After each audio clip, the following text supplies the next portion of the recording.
Hi, I think everyone's connected now. So we can begin. Welcome to the Office of Tax Appeals. My name is Josh Lambert, and I'm the lead panel member for this hearing. I want to thank everyone for attending today. All three members of the panel will meet after the hearing and produce the written opinion as equal participants.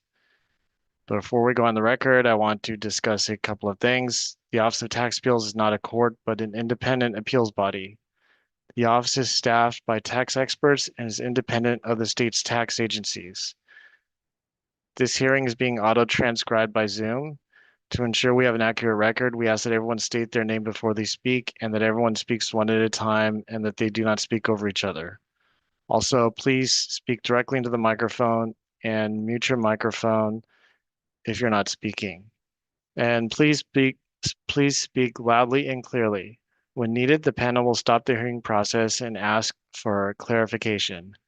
After the hearing, the official transcript will be produced and be available on the Office of Tax Appeals website. Were there any questions before we go on the record? And hearing none, we are now on the record in the Office of Tax Appeals oral hearing for the consolidated appeals of High Hill Ventures, Inc., M. Yates and K. Yates, estate of J. Pollock and G. Pollock, E. Batchelor and C. Batchelor. Case numbers 21088, 330, 21088, 368, 211087771, 210883327, and 2011696. The date is July 16th, 2026, and the time is 1:12 p.m. My name is Josh Lambert, and I'm the lead panel member for this hearing, and my co-panelists today are Judge Kenneth Gast and Judge Hans Formulero.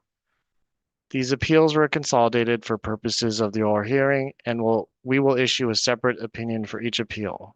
One opinion for High Hill and Yates, a second opinion for Pollock, and a third opinion for Batchelor. For FTB, can you please introduce yourselves for the record by stating your names? Paul Tim for respondent.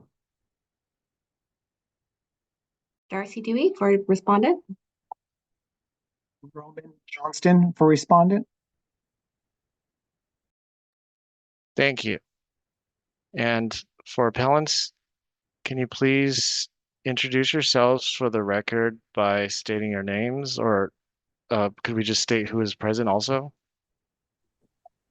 Eric P. Batchelor. Michael J. Yates.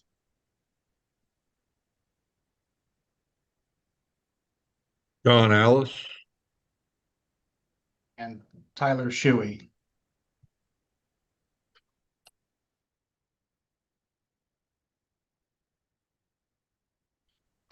Okay, thank you.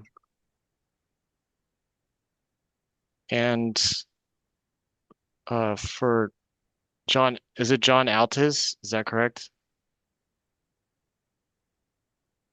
Or you're muted, sorry. I apologize. Alice, A-L-E-S. A-L-E-S. Okay, got it. Yes. Thank you. Okay. Thank you all for attending. The issues to be decided in this appeal are as follows. Whether appellants have established that FTB erred in determining that the transactions giving rise to appellants' deductions passed through from oil and gas drilling partnerships were shams lacking an economic substance and valid business purpose, and whether appellants have established that FTB did not issue appellants notices of proposed assessment within the statute of limitations because FTB erred in applying the 12-year statute of limitations for abusive tax avoidance transactions. And the tax years at issue differ as follows. For High Hill, it's 2008. For Yates, 2008 through 2010. For Pollock, 2008. And for Batchelor, 2008 and 2009. And the following issues apply to High Hill and Yates, whether appellants have met their burden to establish reasonable cause to abate the late filing penalties for 2008 through 2010, and whether OTA has jurisdiction over appellant's claim for refund for the 2008 tax year, and if so, whether appellants have established that they are entitled to a claim for refund for the 2008 tax year. And FTB also agreed to abate interest-based penalties and non-economic substance transaction penalties for appellants. In terms of exhibits, FTB submitted exhibits A through 6 O's. That includes the 2 recent exhibits. For appellants, were there any objections to those exhibits? No objections. Okay, thanks. And for appellants, there are exhibits 1 through 33, and 133 was a recent submission. FTB, did you have any objections? No objections. Okay, thanks. That evidence is now on the record. So we can move forward to the presentations. For appellants, Mr. Shu, you have 2 hours, and then FTB will follow with 45 minutes, not including questions that FTB may have for witnesses. And then Mr. Shu, you'll have 10 minutes as for closing remarks, and we will need to take a break after 90 minutes. So if you're still, Mr. Shu, if you're still proceeding after 90 minutes, I might have to jump in to tell you that we might need a break at that point. And so because there are witnesses here, I can swear them in. I believe it's the witnesses we have today are Mr. Batchelor, Mr. Yates, and Mr. Alice. Could you all raise your right hand? And do you swear or affirm to tell the truth, the whole truth, and nothing but the truth? Yes. And you can unmute to say yes. Sorry about that. Yes. I do. Okay, thank you. So, Mr. Shuey, this is the time where you can proceed with your presentation. You have 2 hours, as we stated, so you can proceed when you're ready. Great. Can everybody hear me okay? Yes. Yep. Okay. Good afternoon. At the request of OTA during the pre-hearing conference, we're abbreviating somewhat from what we had originally anticipated or requested for our testimony. I expect I'll spend approximately 30 minutes on my testimony, and then we'll proceed with appellants and John Ailes, Mr. Ailes, to testify there as well. I would note the factual record is long and complicated. Some of the issues are a little bit complex. My goal in my testimony is to provide at least the key points, address at a high level the issues that we believe are not in dispute and those that we think are still in dispute with the FTB, and then give ample opportunity for the witness testimonies, appellants, and Mr. Ailes. So just as some brief background, I was retained to represent appellants starting in late 2019.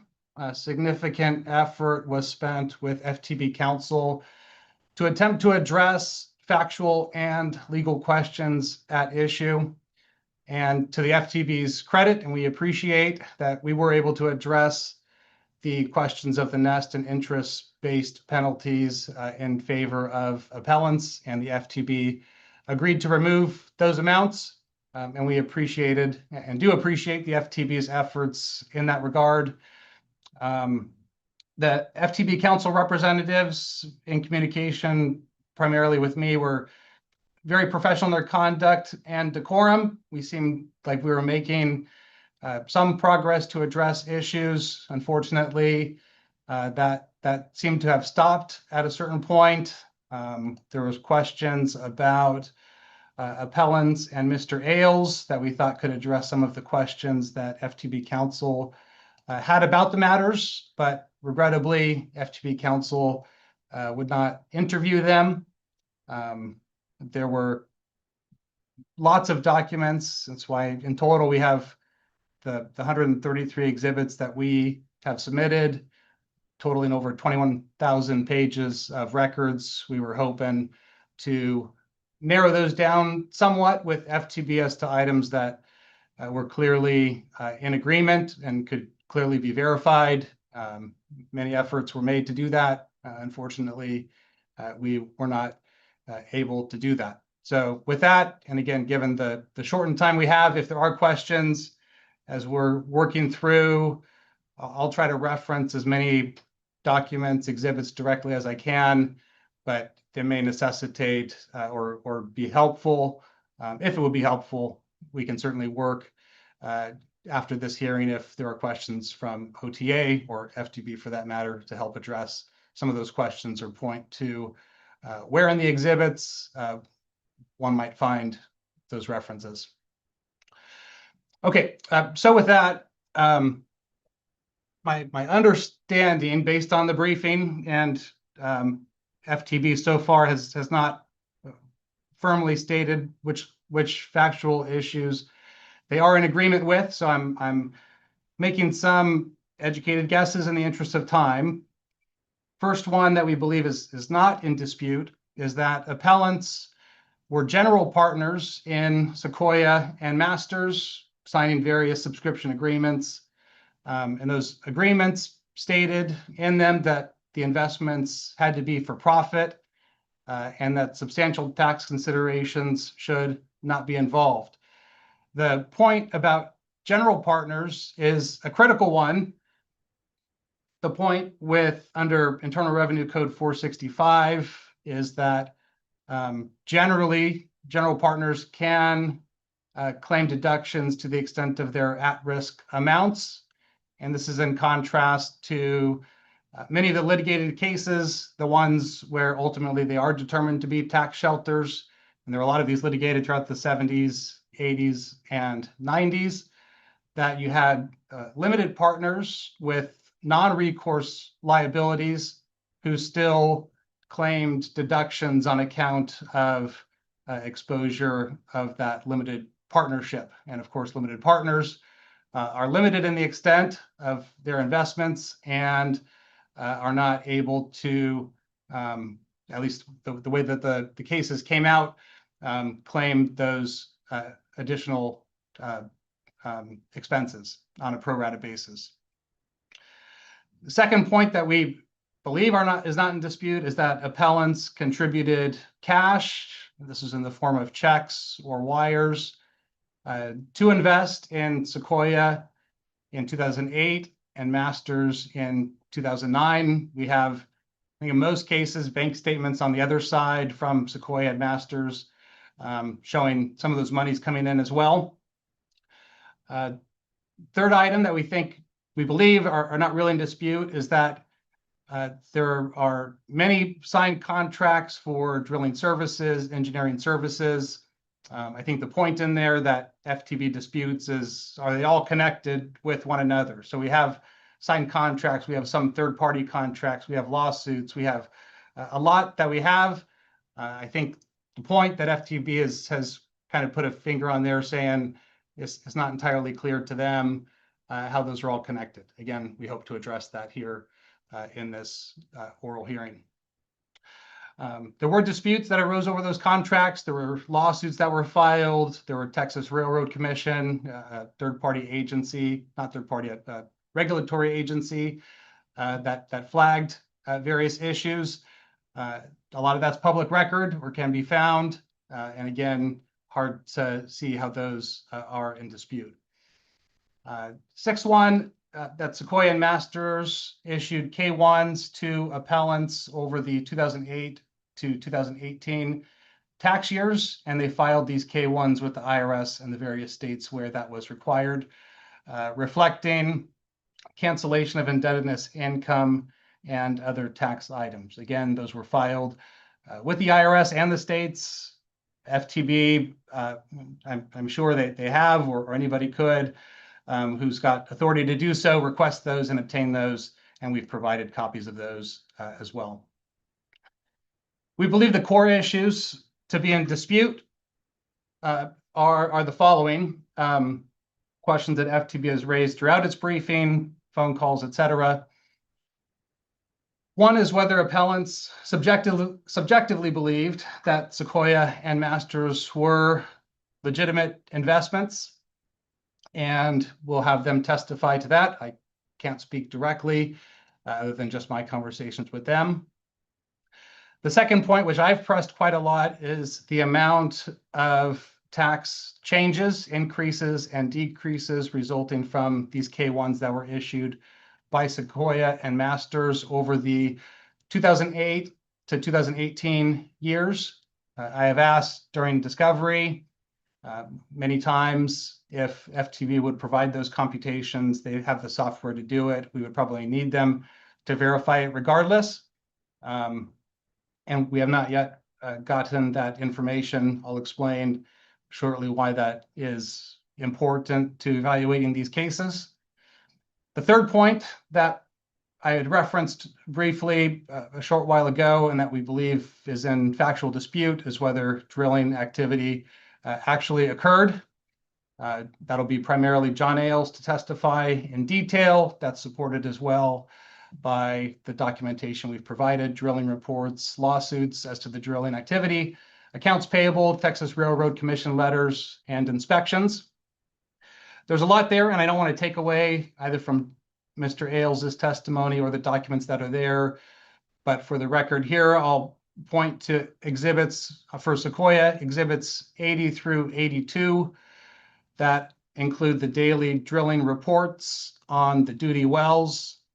I'd also point to exhibit 96, which is a letter dated December 16th, 2009 from Southwest Energy Consultants to the Texas Railroad Commission, explaining the engineer's report that recompletion, or drilling, more technical term for drilling, was attempted on the Duty 2 well on or about June 18th, 2009, that it was not successful, and that they had ordered that the well be plugged. Again, third-party letter, and again, not to take away from the testimony of Mr. Ailes or the other documentation.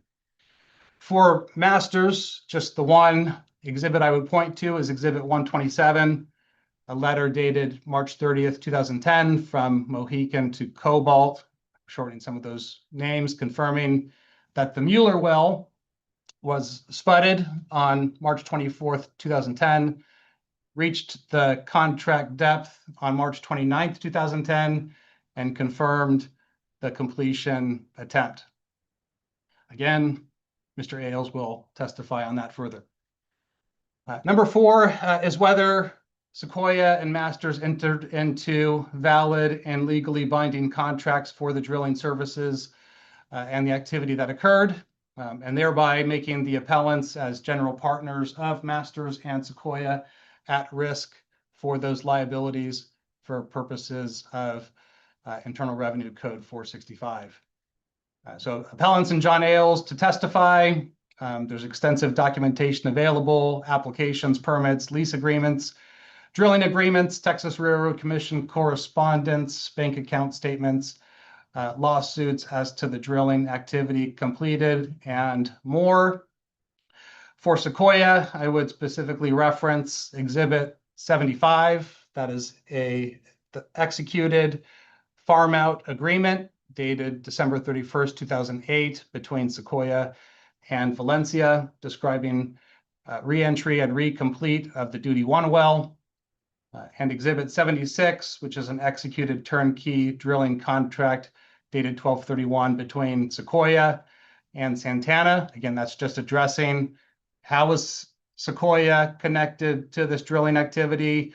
Those two exhibits, I think, most directly hit on that point. And that turnkey drilling contract evidences that Sequoia hired Santana to work over and recomplete the Duty 1 well for a contract price of $4,675,000. And you've got their illegal contract obligating Sequoia and the general partners for their pro rata share.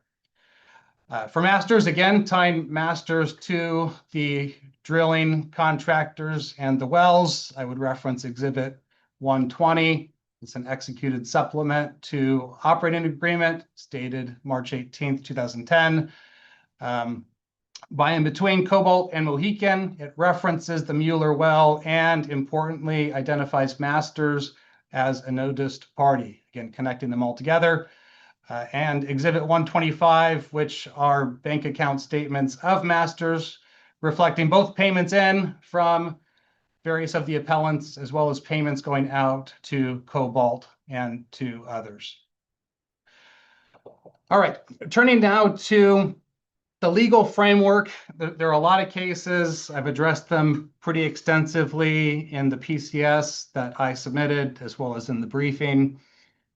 But the main point that I'd like to make on the legal issue is that essentially what occurred, and I'm simplifying terms and then we'll make it a little more complicated, but if you look at both the statutes as interpreted by the case law and as it's relevant to the facts here, in the simplest of terms, if a taxpayer makes a, let's just say for simplicity, a $100,000 cash investment and only reduces that person's tax liability by, again, for illustrative purposes, $50,000, they get a $50,000 reduction in tax liability. You have no tax shelter for statutory and interpreted by the case law purposes. Now, translate that a bit to appellants. You'd look to several items. One, you look to the cash that they invested, how much money they put into Sequoia and Masters, how much they took in deduction, how much did that reduce their tax for those investment years. And then, and this is important, picking up the entirety of the investment attributes for K1s that were issued in subsequent years as well. And when you do that, again, I think when you really dig into the case law, it's impossible to even consider these and evaluate these as tax shelters, which we'll do anyway for purposes of this oral hearing. But from even a starting point, it would seem we don't even kind of proceed further from that point. And this is why I've insisted in discovery that we really need that information, and that FTB is in the best and perhaps only body that can really give us those figures so that that analysis can be completed.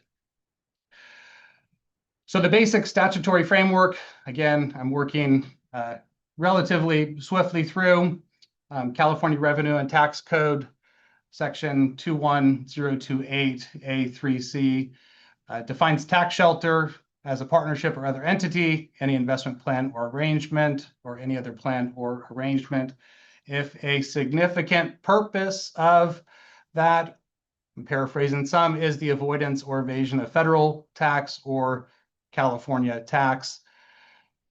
Similarly, Internal Revenue Code 6662D2C, Romanet 2, the term tax shelter means partnership or other entity, any investment plan or arrangement, or any plan or arrangement if a significant purpose of such partnership is the avoidance or evasion of federal income tax. Getting to that point about significant purpose shows up in both. The main point there of you can't have a purpose of being tax avoidance or evasion when you put in 100 grand of hard cash and only receive back $50,000 reduction in taxes. Now, looking at some of the cases to illustrate a number of these points. First, two oil and gas cases. Again, there are a lot of them. We don't have time really in this oral hearing to address all of them, and I'd refer to my PCS statement in the briefing.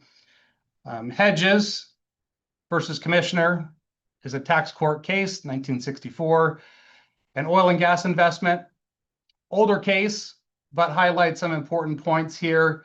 One, that these structures, the way that you have the different entities conducting these drilling activities, there's a business purpose to all of that, which Mr. Ailes can go into lots more detail on. In Hedges, partners paid drilling contractors to drill the wells. They didn't get out there and drill them directly. The drilling contractors then subcontracted that work of drilling. There were operators who set a fee and received royalties, and they incurred an obligation to drill the wells. Those operators didn't have an interest in the wells directly. And the court even acknowledged in the Hedges case that in this industry, there are not always written agreements, and that's customary. You can't go into arguing your case with no documents, but that case ruled, quote, "We are convinced from the oral testimony of the witnesses, which included both petitioner and Anderson and other evidence that the agreements between the promoters, operators, and the various partnerships was that the partnerships would pay the promoter operators a fixed sum for drilling the wells and completing whatever other work was necessary to bring the wells in." So some oral testimony of witnesses plus reference to documents, at least in the case of Hedges, got them across the finish line. In Zellick, this is a tax court memo case from 2012, much more recent. And I would reference that just for framing of a very similar set of facts, if you line them up side by side with that of the taxpayers, and to get a sense of the reasoning of the tax court in that decision. And this was an oil and gas investment with a general partnership, and it had this similar kind of format of cash. We did a ratio about $1 in cash and $2 in promissory notes. I think it was 110,000 cash and 200,000 in promissory notes was the taxpayer at issue. The organizer had around 30 years of participation in oil and gas investments, so extensive experience, similar to what we have here with Sequoia and Masters. Those returns have been audited many times by New York and the IRS with no material changes in those returns. The taxpayer Zellick received a document package at the time of investment. There were various entities formed and used to provide administrative services, enter into prospect and assignment agreements, and they had controlled entities.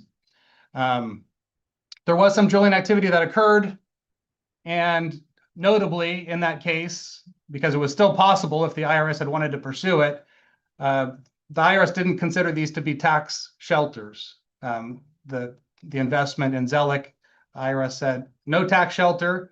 Tax court didn't find it to be a tax shelter.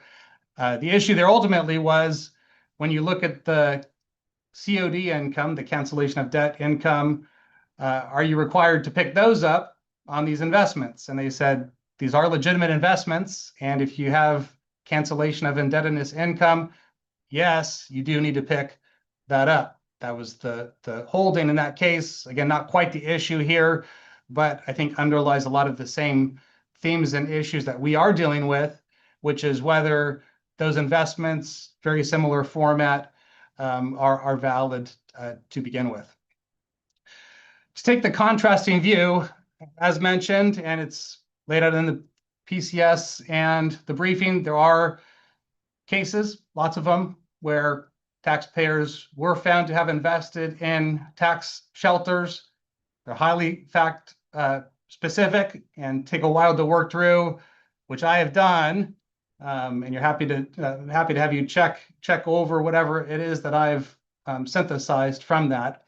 But just one to flag here and point out as exemplary of tax shelter cases that are unlike the ones we have here is the case of Farrell versus Commissioner, tax court case, 1988. You had taxpayers who contributed cash and a promissory note. They received a limited partnership interest, again, not a general partnership interest, a limited partnership interest in an oil drilling company. And the promotional materials advertised essentially saying you put in $1 and you'll get $4 reduction in your taxes, right, in the promotional materials. Again, quite unlike the case here. And the court there said, quote, this was a paradigmatic case of how an investor could win even by losing. A couple other principles that I would like to illustrate. One is whether taxpayers are allowed to have any consideration of taxes when they do their investments. I would point there to Sachs versus Commissioner, which FTB has also referenced. That's a Ninth Circuit case from 1995. The court there said, quote, if the government treats tax advantage transactions as shams unless they make economic sense on a pre-tax basis, then it takes away with the executive hand what it gives with the legislative. Frank Leone, U.S. Supreme Court case from 1978, deductions allowed for depreciation and mortgage interest, stated, quote, the fact that favorable tax consequences were taken into account by Leone on entering into the transaction is no reason for disallowing those consequences. We cannot ignore the reality that tax laws affect the shape of nearly every business transaction.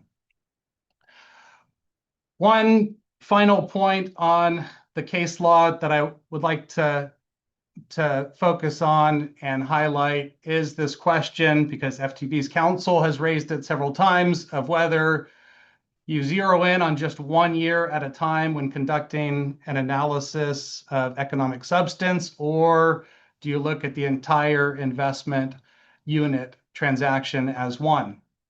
It's very clear from the case law that you do look at the entire transaction, all of the years at issue. So I would point to one, Salina Partnership. This is a tax court memo case from 2000. The court rejected in that case the IRS argument that the economic substance analysis should segregate gain and income years from loss and expense years. Doing so, it said, quote, would violate the principle that the economic substance of a transaction turns on a review of the entire transaction.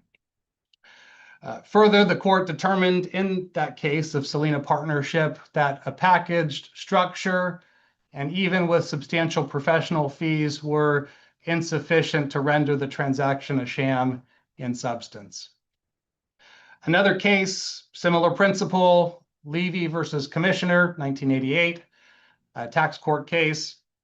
The court allowed the deductions and interest expense from computer leasing, it's not oil and gas, but the principles carry over, stating although the investment offered petitioners tax savings in early years, the depreciation and interest deductions were projected to be less than the income from the computer lease in later years.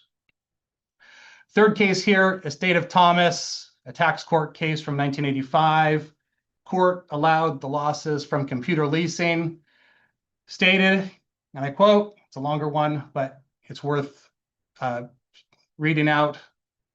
Quote, its economics were such that while tax savings were expected to and did accrue to partnership investors in the early years, at some point a turnaround would be and was reached whereby depreciation and interest deductions would be less than the income from the leases, and the investors would have to pay taxes on the partnership profit. Consequently, the estimated net tax savings over the partnership life, $14,324 for a 70% taxpayer, were considerably less than the investor's $30,000 cash investment. From this, we conclude that an investor in this partnership could not have entered into this transaction solely for its tax benefits. So again, that's end quote. Running the math on the case law alone, if you run the numbers for the appellants on the amounts that they contributed versus the amount of tax savings, we don't have a tax shelter even to get off the ground. All right, I will address as kind of the final conceptual issue, the 12-year statute of limitations that FTB has asserted in continuing an audit that should have been looked at and closed one way or the other quite a long time ago. So the first reason why the 12-year statute should not apply is that we're not dealing with an ATAT. We don't have an abusive tax avoidance transaction under the definition where a significant purpose was tax avoidance. Again, the cash put in was less than the taxes saved, and you have no tax shelter case to begin with. Another, as part of the history of the audit and the case, is curious and worth talking through on the extended delays that this has taken and the prejudice that has caused towards appellants. In 2010, FTB issued a compliance letter to Dr. Batchelor and then declined to pursue the case. We believe there was some communications with the Internal Revenue Service. This is one of the reasons why we had asked for September Riken at the FTB to help clarify some of these questions for us. FTB declined to pursue those cases, apparently. In fact, we have an email, which we have included in our exhibit packet, from an IRS revenue agent who had looked at these, recognizing in his words, legitimate business nature and profit intent of the taxpayers in similar oil and gas partnerships. Then, when IRS did not take these up, FTB restarted the audit after the statute of limitations expired. FTB, at a certain point, agreed to abate interest due to certain processing delays. FTB then declined to pursue the NEST and interest-based penalties. It sounded like it had an issue to do with manager approval, which was required by statute. In fact, under 19-187, I raised the question, but I don't know if there's any case law on this. I don't think there is, on whether violation of that statute then voids the ability for FTB to bring the 12-year statute.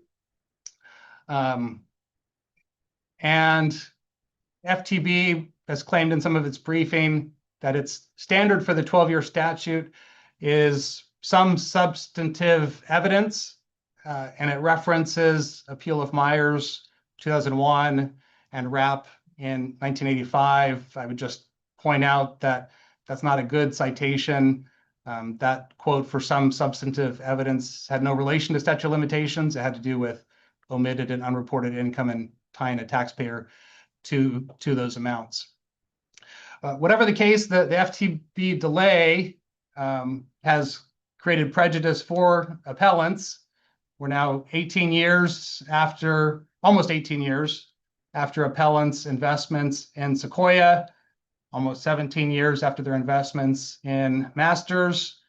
At least a good chunk of this is from FTB delay, both in bringing the cases within the normal statute and some delays subsequent to that point.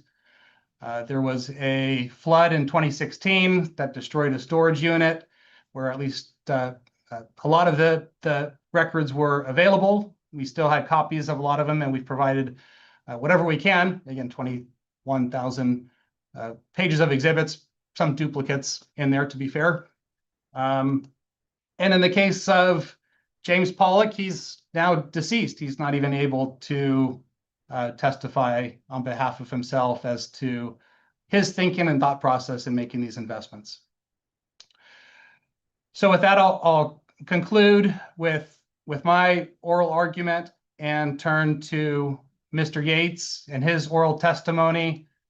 Just to clarify, he'll testify on behalf of himself and in a more limited fashion on behalf of Mr. Pollock as well, who he knew professionally and had some insight relative to these investments. So with that, I'll turn it over, and Mr. Yates, let you take it on from here. Thank you, Tyler. Can everybody hear me? Okay.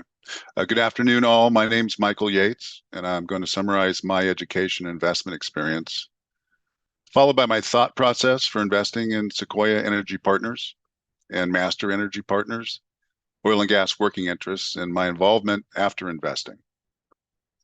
I plan to take about 30 minutes on that, and then for my testimony for the Pollocks, about 15 minutes. Okay, as to my education and investment background, I received my BS in business economics from UC Santa Barbara in 1981, and I'm a certified public accountant licensed in 1987.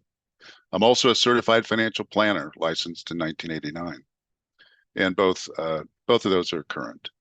I began my career at Arthur Andersen in 1981, and I was also a senior tax manager at Deloitte in 1993. And then a tax partner at Frank Rimerman for the following 27 years. And in my early years at Frank Rimerman, I co-founded and managed the family office group and became a family office for several high net worth clients. I was also the co-founder of the Frank Rimerman Advisors, an investment arm of Frank Rimerman. I retired in 2020 from Frank Rimerman after reaching the required partner retirement age of 62. For most of my career, I regularly and consistently contributed to my retirement accounts, which grew over the years. And as my income increased, I was fortunate to have disposable income that exceeded my mortgage and my living expenses and retirement contributions. Also, because I made partner later in my years, I qualified only for a lower tier partner retirement plan, which I did not expect to be sufficient for me and my wife to have a comfortable retirement. Accordingly, I felt I needed to broaden and diversify my investment portfolio to enhance our retirement income. This included investments in publicly traded securities and options, startup companies, single-family homes, oil and gas investments, as well as a restaurant in Cupertino, California. In the mid-90s, I began investing in public companies and traded options in public stocks. I had some wins, but several losses in public company stocks and options.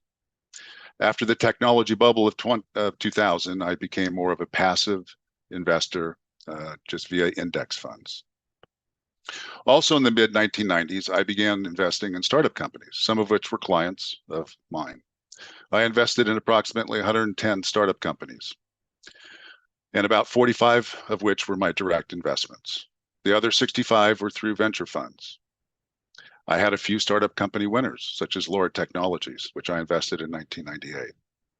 I also had a few wins through the venture funds, such as Sequoia Capital, that I invested in 1999 and 2000. Sequoia Capital, considered one of the top performing venture funds in the world. Although it seemed like the best of times to invest in technology and startup companies through one of the premier venture funds, the dot-com stock market collapsed in March of 2000. And that crushed the returns of these two Sequoia venture funds. As I became more experienced with investing in startup companies and venture funds, I became to understand that a venture fund will likely make about 20 investments in startup companies. And approximately 75% of those investments fail. And it's the other 25% that account for most of the returns. And out of that, a smaller number of the returns. It's important to note that my experience with investing in startup companies and venture funds, it can be riskier than oil and gas in terms of success rate. That is, a 25% success rate in the case of startup companies, if you're doing well via a venture fund, compared to greater than 50% success rate I experienced in the case of oil and gas investments that I had made.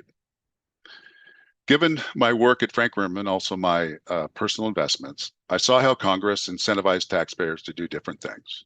Invest in startup companies, and you could possibly get a qualified small business stock capital gain exclusion of 100%. This kind of tax incentive is necessary to encourage investors to make such risky investments because historical data established that small businesses account for 50 to 80% of new job creation in the US, depending upon the time period measured.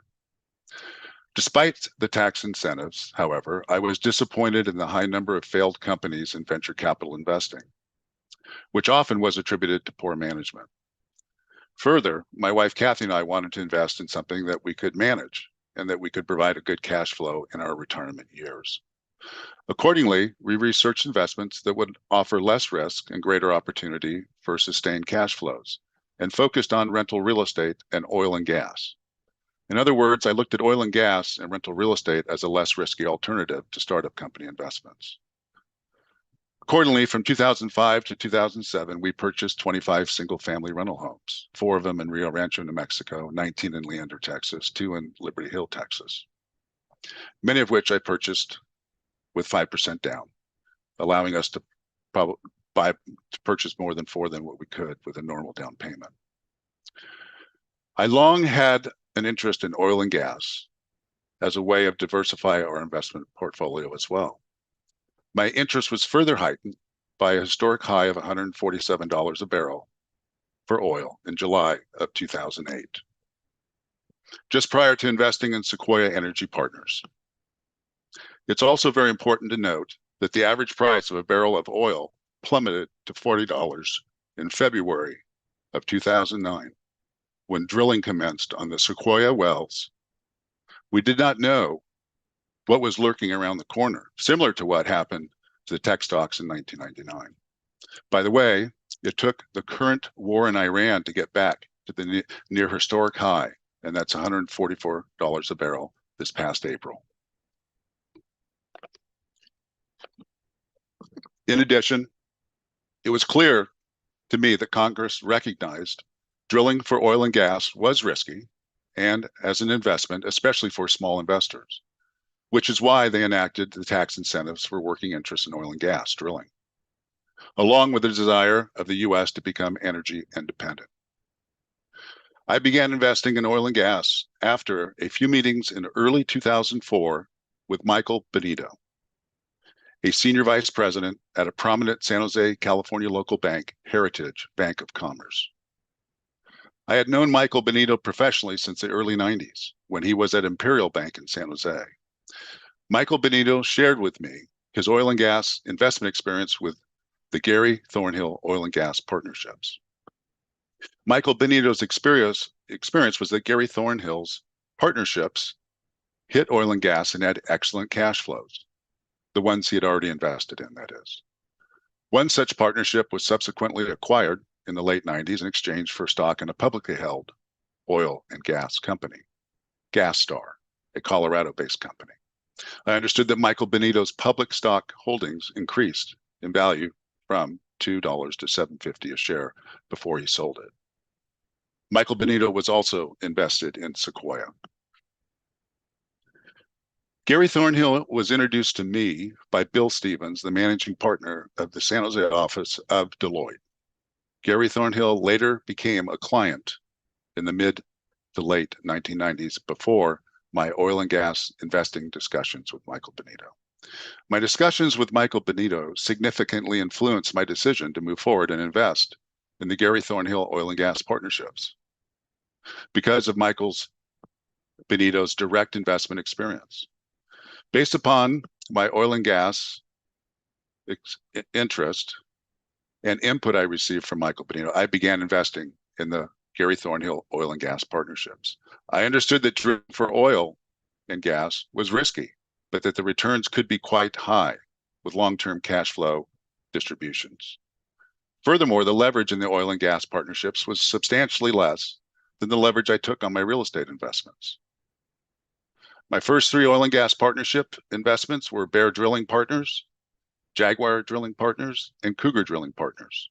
Those were Gary Thornhill Oil and Gas Partnerships. Successfully drilled productive wells and were cash flowing. Thus, as I invested in those, I was 3 for 3 in my oil and gas investments. I continued to invest. In May of 2008, I also had a dinner meeting in Cupertino, California with Gary Thornhill, Michael Benito, John Ailes, and other investors as part of my continuing due diligence to invest additional funds. John Ailes' experience in oil and gas was substantial and anchored my confidence that I had invested with an experienced oil and gas investment group. Accordingly, I continued investing. The 4th oil and gas partnership, Golden Gate Energy Partners, that was 2007, was a dry hole. It was disappointing, but that was putting me at 3 wins and 1 loss in my oil and gas investments to date. My final 2 Gary Thornhill oil and gas investments, that is Sequoia Energy Partners and Master Energy Partners, were dry holes or not economically productive wells, putting me at 3 out of 6 or 50% success rate. Based upon that track record, I ended my oil and gas investing with Gary Thornhill, primarily due to the last 3 partnerships investments being dry holes or not economically productive. And the not economically productive, of course, is caused by the volatile market price of oil. In 2010, after a year of research, I opened a Mediterranean restaurant in Cupertino, California, named Village Falafel. I had some experience in the food service industry, working as a busboy in college, up to a black tux waiter in a high-end steak restaurant in Santa Clara called Brave Bull Restaurant. The concept for Village Falafel was authentic Mediterranean food with an American flair at a low cost in a family-style restaurant. I was a 50-50 owner with Varouj Kanjarian, who I had known for the last 10 years in other ventures. Our plan was for me to handle all finances, payroll, and employee issues, and Varouj was to oversee the day-to-day operations of the restaurant. Unfortunately, Varouj became an alcoholic and stole food from Village Falafel to run his own separate catering business out the back door. Accordingly, after consultation with my attorney, I closed Village Falafel in 2015, having lost $600,000 in that business venture. In 2014, I was referred to an investment advisor named Michael Hansen, who was experienced with oil and gas investments. I was going to give it one last shot. After reviewing some investment options, in June of 2014, I decided to invest $108,000 in Payson Petroleum Partnership. That investment produced oil for approximately 2 years, paid 10 distribution checks over that period of time, after which oil production fell off and subsequently the partnership entered bankruptcy. That was my last oil and gas investment. I continued to invest selectively in a few startup companies, Tiburay, Be Rare Health, Lighten Inc., and those are local Bay Area companies. Now I'm going to walk through my steps taken before investing in Sequoia and Masters. As with all my investments, I researched oil and gas prior to making my investment. My background research with prior investor Michael Benito, and knowing Gary Thornhill since the early 1990s, and later with Gary becoming a client. This knowledge and familiarity gave me confidence that investing with the Gary Thornhill oil and gas partnerships would provide promising investment returns. And as I researched the oil and gas industry, the investments therein, I learned that Congress created tax provisions with a specific purpose of motivating energy development, including oil and gas. I also understood that California substantially conformed to federal law in this area. Specifically, I understood that the general federal and California framework to allow for accelerated deductions for oil and gas investments in the year invested, that being cash invested, plus liabilities for which I was obligated pursuant to my pro rata general partnership interests, thus allowing me to lawfully claim a deduction in the investment year that would reduce my tax liability by an amount in excess of my cash invested. The objective was the oil and gas well would generate sufficient cash to pay the liabilities, of which I would be obligated based on my pro rata general partnership interest, and also allow for cash to be distributed to provide a return on my investment. If oil and gas well were unsuccessful, I understood that I would be required to contribute additional cash to pay for the cost of drilling contractors, other subcontractors, and other expenses of the oil and gas partnership. I understood this would be pro rata based on my ownership percentage of the oil and gas general partnership. I did not believe there to be any circumstance in which I would be able to reduce my aggregate tax liability by more than my aggregate cash invested. The oil and gas well had to be successful for me to receive a return on my investment. I continued to review as much as I could on geopolitical issues influencing the projected price of oil, as it was quite volatile, in connection with these investments. Through Frank Merman Advisors, I had access to energy research groups at Sanford Bernstein, Merrill Lynch, JP Morgan, which I reached out to for investment advice. I received investment binders for Sequoia and Masters. I reviewed the binders carefully prior to making my investment. For example, in the case of Sequoia, I read that the private placement memorandum stated an investment in the partnership must be for profit. Similarly, for Masters, I read the private placement. It stated an investment in the partnership must be for profit. I've further stated that the purpose of the partnership is not a tax sheltering of income. Further, it also stated substantial tax consequences should not be involved in your decision to purchase units. I understood generally that the private placement memorandum discussed production potential and the oil and gas investment or drilling strategy. While I understood that the PPMs contained examples, I understood that they were not intended as representations or projections of what exact returns were expected. Since I understood that the wells had to be economically productive and not simply productive, which depended significantly on the market price of oil and gas. In other words, the same well could be economical or uneconomical, depending on the prevailing market price for oil and gas. Again, by the time I had 4 oil and gas investments under my belt, 3 of which were productive and 1 of which was not economically productive. So I understood that oil and gas exploration was high risk, but that there was potential for oil production and related long-term cash flows. I understood the executive summary to describe the first-year cash invested with estimated first-year drilling costs and estimated first-year tax savings. I understood that I would be required to invest additional cash to pay for my pro rata share of drilling costs in excess of my initial cash investment, either by contributing cash to Sequoia or Masters, or by having the drilling costs paid out of the revenue generated from the oil and gas production. I did not believe there to be any circumstance in which I would be able to reduce my aggregate tax liability by more than my aggregate cash invested. I understood that the oil and gas drilling proposed for Sequoia Masters was to be re-entry and recomplete drilling in areas with proven oil and gas reserves, which I understood was less risky as compared to wildcat drilling in unproven production areas. I understood that the business activities or entities were managed by John Ailes, Gary Thornhill, Kent Singleton, and others who had decades of oil and gas industry experience. Kent Singleton and John Ailes having the most.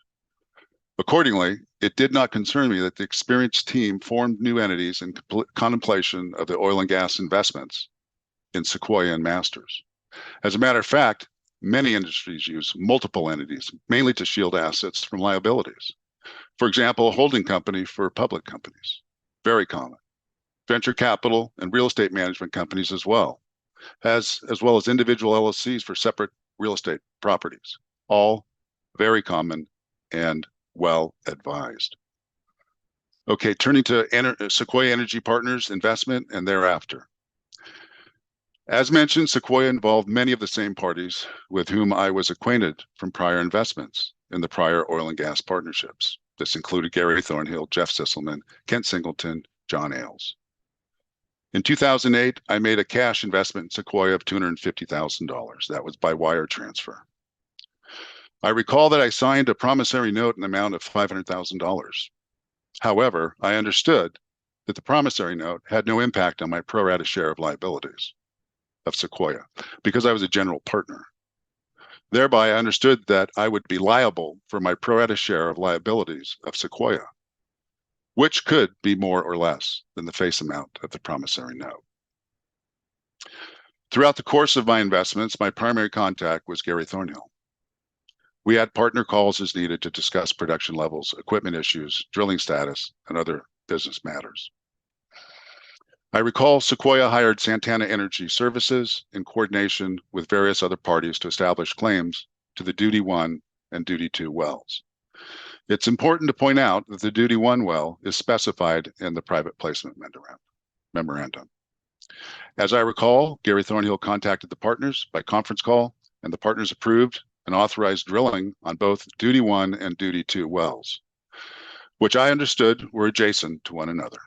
I recall the rationale for drilling 2 wells, and they're both either re-entry or recomplete.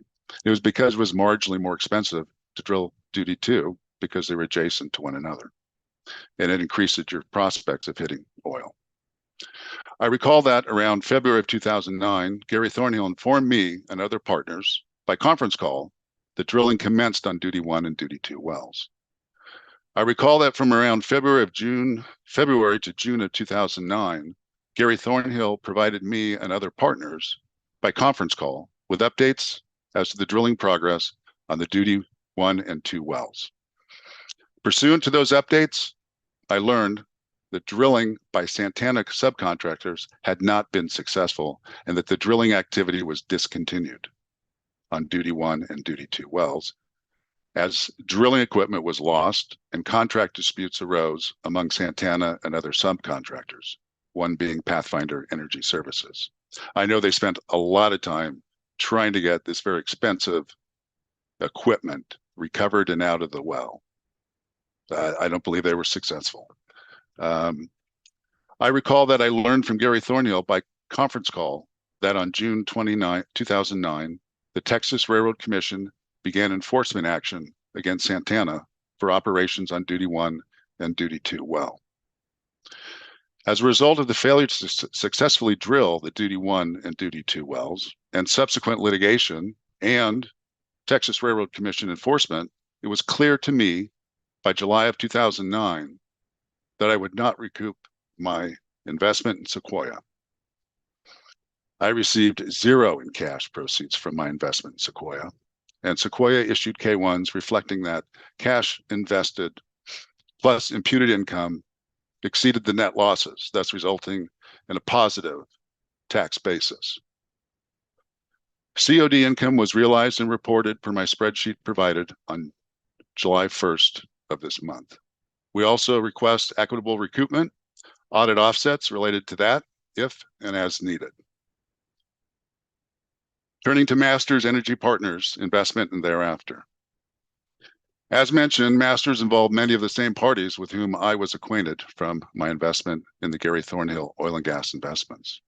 This included Gary Thornhill, Jeff Sisselman, Kent Singleton, and John Ailes. Further, I continued to review as much as I could on geographical issues influencing projected price of oil in connection with my oil and gas investments, of which I could not make heads or tail of, right? It's a volatile market.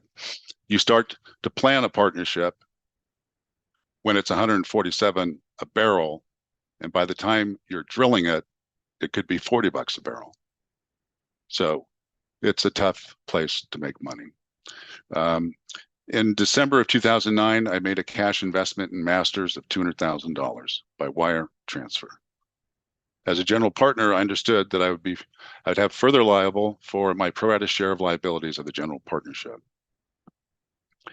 On December 30th of 2009, I signed a written consent for Masters to acquire the OLLCC well and enter into a contract with Cobalt Energy Services to acquire leases and drill the wells.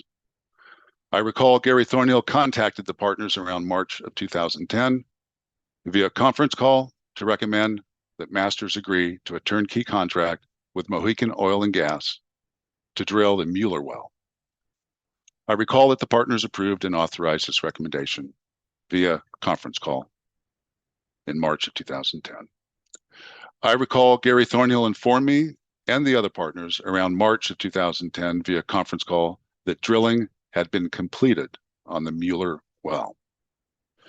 I recall around October of 2010, Gary Thornhill provided me and the other partners via conference call with an executive summary of the Mueller well log, assessing various depths for productivity and reserves. I recall that Gary Thornhill advised that while the Mueller well had been drilled successfully on behalf of Masters, this report indicated that the Mueller well would not be economically productive. It was clear to me by around October of 2010 that I would not recoup my investment in Masters. I received zero in cash proceeds from my investment in Masters, and Masters issued K-1s reflecting that the cash invested plus imputed income exceeded the net losses, resulting in a positive tax basis. COD income was realized and reported per my spreadsheet provided on July 1st of this month. We request equitable recoupment, audit adjustments related to that if and as needed. I stopped investing in Gary Thornhill oil and gas partnerships after my investment in Masters in 2009 because it was the third oil and gas investment out of 6 that was not economically productive and therefore financially unsuccessful. I decided at that point to invest elsewhere. In 2010, I learned that the FDB issued self-compliance letters to various partners of Sequoia and Masters. I understood that FDB declined to assess tax at that time and within the required normal statute of limitations.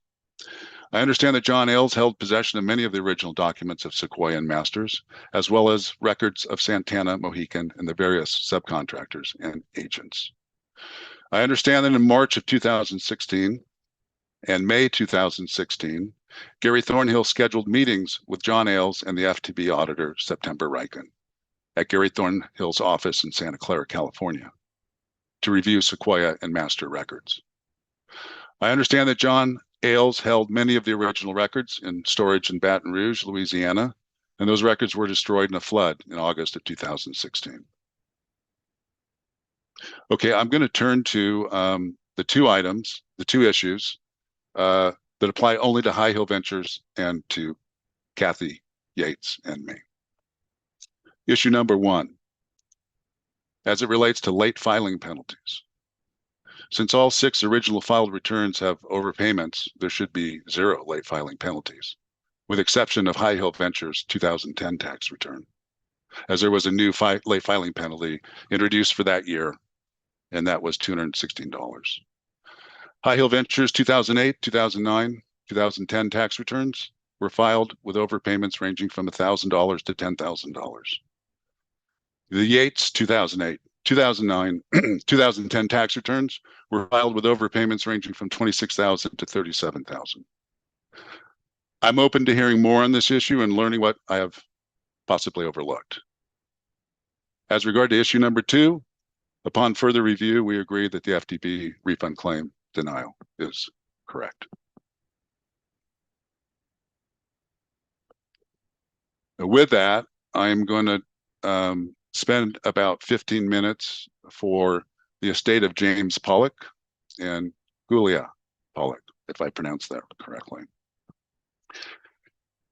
Jim Pollock passed away on July 5th, 2022, or approximately 4 years ago. I knew Jim only as a professional, and I am sharing my interactions with Jim related to his investment in Sequoia Energy Partners. Jim Pollock was the president and CEO of Pollock Financial Group, providing diversified financial services to high net worth individuals and public and private businesses in Northern California. Jim Pollock also founded Pollock Realty Corporations, specifically to act as a general partner and developer for syndicated real estate partnerships. Jim orchestrated the acquisition, syndication, and development of approximately 80 major real estate projects across the West Coast. His partnership focused heavily on 4 distinct asset classes: commercial office buildings, industrial properties, retail shopping centers, and multifamily apartment complexes. All of Jim's background is easily findable on Google searches. There's a whole lot more. Jim Pollock, along with his 80 real estate partnerships, was one of the largest clients of Frank Rimerman and utilized many firm resources. As such, the managing partner of Frank Rimerman was Jim Pollock's lead service partner. However, neither Jim Pollock nor his real estate partnerships were direct clients of mine. The managing partner of Frank Rimerman referred Jim Pollock to me because Jim's communicated to him that he had a keen interest in alternative energy investments, because the price of a barrel of oil hit an all-time high of $147 a barrel in July of 2008, and I think Jim Pollock had a little bit of FOMO. Jim Pollock also indicated he wanted to diversify his investment portfolio because he was way overweight in real estate and insurance, and he was interested in oil and gas investments. I then shared with Jim Pollock my oil and gas investment experience I had with Gary Thornhill Oil and Gas Partnerships and the due diligence that I did before investing, which I've explained in detail previously. Side note here, Jim Pollock was one of the firm's largest clients and the managing partner of the firm was his partner. And that managing partner introduced Jim Pollock to me. Number one, I'm going to introduce Jim Pollock to an investment opportunity that I am very confident will do well. If not, I risk my relationship with the managing partner, possibly my job. Number two, Jim Pollock was the first person to win 5 World Arm Wrestling Championship titles. Accordingly, I didn't want Jim Pollock personally upset with me. Thus, because of these reasons, I was highly motivated to do my very best to introduce Jim to a viable investment with long-term opportunities and cash flow. Bottom line, given Jim Pollock's real estate, insurance, and financial planning experience, he would have understood the financial risk of oil and gas just about better than anyone. He also understood that the team involved in Sequoia management also brought prior oil and gas experience that I previously discussed in detail. Jim Pollock had already researched the oil and gas industry and related investment opportunities. He was aware that Congress created tax provisions with the specific purpose of motivating energy development, including oil and gas. He understood that California substantially conformed to federal law in this area. Specifically, he would have understood the general federal and California tax framework, to allow for accelerated deductions for his oil and gas working interests, allowing him to lawfully claim a deduction in the investment year. Jim Pollock received the private placement memorandum from Sequoia Energy Partners and reviewed it very carefully prior to making his investment. As Jim was following up with me and calling me and going over questions he had. For example, reading the private placement memorandum, it stated an investment in the partnership must be for profit. Jim Pollock was very experienced and well-versed in reviewing private placement memorandums, as he had to include one in each of his many real estate partnerships he offered for sale to investors.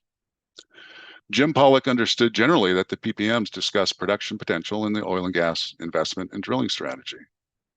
Jim Pollock understood that the PPMs contained examples that they were not intended as representations or projections of what exact returns would be, and that wells had to be economically productive and not simply productive, which depended significantly on the market prices for oil and gas. In other words, the same well could be economical or uneconomical depending on the prevailing market price for oil and gas. Jim Pollock understood that oil and gas exploration was high risk, but that there was potential for high production of oil and related long-term cash flows. Jim Pollock understood the executive summary to describe the first-year cash invested with estimated first-year drilling costs and estimated first-year tax savings. Jim Pollock understood that they would be required to invest additional cash to pay his pro rata share of drilling costs in excess of his initial cash investment, either by contributing additional cash to Sequoia or by having the drilling costs paid out of revenues generated from the oil and gas production. Jim Pollock did not believe there to be any circumstance in which he would be able to reduce his aggregate tax liability by more than his aggregate cash investment. Jim Pollock understood that the oil and gas drilling proposed for Sequoia was to be reentry and recomplete drilling in areas with proven oil and gas reserves, which he understood was less risky than compared to wildcat drilling in unproven production areas. Jim Pollock understood that the business entities were managed by John Ailes, Gary Thornhill, Kent Singleton, and others who had decades of oil and gas industry experience. Accordingly, it would not have concerned Jim Pollock that this experienced team formed new entities in contemplation of an oil and gas investment in Sequoia. This he understood well from his real estate investment and development activities. For my prior review of the Pollock tax records, in 2008, the Pollocks made a cash investment in Sequoia of $200,000. The Pollocks signed a promissory note in the amount of $400,000. Jim Pollock understood that he would be liable for the pro rata share of liabilities of Sequoia, which he could be more or less in the face value of the promissory note. Jim Pollock participated in partner calls as needed to discuss production levels, equipment issues, drilling status, and other business matters. Jim Pollock was aware that Sequoia hired Santana Energy Services, LLC, in coordination with various other parties to establish claims to the Duty 1 and Duty 2 wells. It's important to point out that the Duty 1 well is specified in the private placement memorandum. Gary Thornhill contacted the partners by conference call, and the partners approved and authorized drilling on both the Duty 1 and Duty 2 wells, which we understood were adjacent to one another. Jim Pollock was aware that in February of 2009, Gary Thornhill informed the Sequoia partners by conference call that the drilling commenced on the Duty 1 and Duty 2 wells. Jim Pollock was aware that from February to June of 2009, Gary Thornhill provided the partners by conference call with updates as to the drilling progress on the Duty 1 and Duty 2 wells. Pursuant to those updates, we learned that drilling by Santana subcontractors had been unsuccessful and that drilling activities were discontinued on Duty 1 and Duty 2 wells. As drilling equipment was lost and contract disputes arose among Santana and its subcontractors, primarily Pathfinder Energy Services, relating to whether those subcontractors had failed to perform their contractual obligations. Jim Pollock was aware that the partners learned from Gary Thornhill by conference call that in June of 2009, the Texas Railroad Commission began enforcement action against Santana for operations on Duty 1 and Duty 2 wells. As a result of the failure to successfully drill the Duty 1 and Duty 2 wells and subsequent litigation and Texas Railroad Commission enforcement, it was clear to Jim Pollock by July of 2009 that he would not recoup his investment in Sequoia. The Pollocks would have received zero in cash proceeds from their investment in Sequoia, and the Sequoia issued K-1s to them, reflecting that the cash invested plus income, plus imputed income, exceeded the net losses, thus resulting in a positive ending tax basis. Jim Pollock was aware that in 2010, the FTB issued self-compliance letters to various partners of Sequoia. Jim Pollock was aware that the FTB declined to assess tax at that time. Jim Pollock was aware that John Ailes held possession of many of the original records of Sequoia, as well as records of Santana, Mohican, and their various subcontractors and agents. Jim Pollock was aware that in March of 2016 and May of 2016, Gary Thornhill scheduled meetings with John Ailes and the FTB auditor, September Riken, at Gary Thornhill's office in Santa Clara, California, to review the Sequoia records. Jim Pollock would have been aware that John Ailes held many of the original records in the storage in Baton Rouge, Louisiana, and that those records were destroyed in a flood in August of 2016.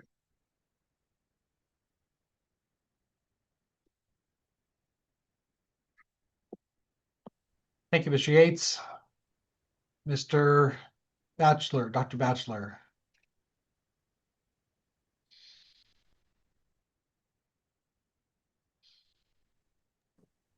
Yes. Hello to all. I'm not pretending to ever be a financial whiz or a tax planner or a financial planner. I received my BA in biology from Stanford University in 1971 and graduated with honors, received an MD from University of California Medical School in San Francisco in 1975. And then returned to Stanford University Hospitals in 1975 and completed my training in plastic and reconstructive surgery in 1981. I also underwent a fellowship in microsurgery and hand surgery in 1980. I'm currently board certified in plastic and reconstructive surgery by the American Board of Plastic Surgery and hold an unrestricted medical license in the state of California. I have full-time private medical practice named Eric P. Batchelor, MD, a medical corporation with offices in Pleasanton and Danville, California. For the majority of my career, I spent 99% of my time in medicine, but needed to try and generate some income for retirement and began making investments originally in about 1981. One of my first investments was with an oil and gas company called Cayman Exploration, a private limited partnership. I researched the information provided to me by an individual from that corporation prior to making the investment and made an an initial investment of approximately $50,000 in that entity. It's my recollection that we actually made some money in that investment. Subsequent to that, I entered into multiple real estate partnerships with Vandenberg Inc., an investor in California real estate. And these included multiple apartment buildings in the Bay Area, multiple apartment buildings in the Central Valley, including Lincoln, California, and 19 individual homes in Lodi, California. I also made investments in multiple other entities over the years, including Live Entertainment, Endotronics, also known as Celex, Zoma Corporation, Ecogen Incorporated, China Aoxing Pharmaceutical Company, a Chinese company that manufactured drugs, Medicor Limited, an outgrowth of McGann Corporation, to manufacture breast implants in the European theater, and Ideal Implant Company, of which I was also a medical director, a manufacturer of saltwater-based breast implants in the United States. Through Winchester Fund of Funds, I also invested in a company, Cafe Brit, which was a Costa Rican family-owned coffee production company, and subsequent to that, made multiple private investments in that company over the years. I also invested in Stance, which was an internet-based information gathering company, Vizio, which was a medical device company, and subsequently have continued investing in spin-offs of Vizio, which include Viatar, which made a filtration device to be used in renal dialysis, SVC, Oncofiltration, which became a cancer early detection company, and Cancer Check Laboratories, a spin-off of Oncofiltration, to treat patients via blood filtration to identify cancers and early detection of cancers. I also previously invested in a company called Ice Down, which produced cold devices for medical use, Mesa Software Development Company, and a hydrogen engine company whose name I can't remember, but was decades before its time. In around 2003, a friend of mine, Richard Roberts, introduced me to Gary Thornhill. Richard Roberts was an insurance broker, and Gary Thornhill also was in the insurance industry. I ultimately retained him as a financial advisor who helped me rewrite my will, rewrite family planning and investment planning structure. And I relied on him to broaden and diversify my investment portfolio and potentially create additional resources of income to fund retirement. And during the course of financial planning, he reintroduced me to oil and gas. I began investing with him, and the initial investments included Buccaneer in 2003, Bear in 2004, Jaguar in 2005, Cougar Drilling in 2006, and Golden Gate in 2007. As you've heard previously, Buccaneer was marginally successful. Bear, Jaguar, and Cougar were successful and produced income, and Golden Gate was a dry hole and failed. Subsequent to that, because of my previous investments with Gary Thornhill and the success that he had had with the previous oil wells, I received a private placement memorandum regarding Sequoia and Masters, which I once again went through thoroughly, asked all my questions, reviewed carefully with my accountants, including Mike Amaral and Ronald Vandenberg. And then subsequently made an investment with Gary Thornhill in Sequoia and Masters in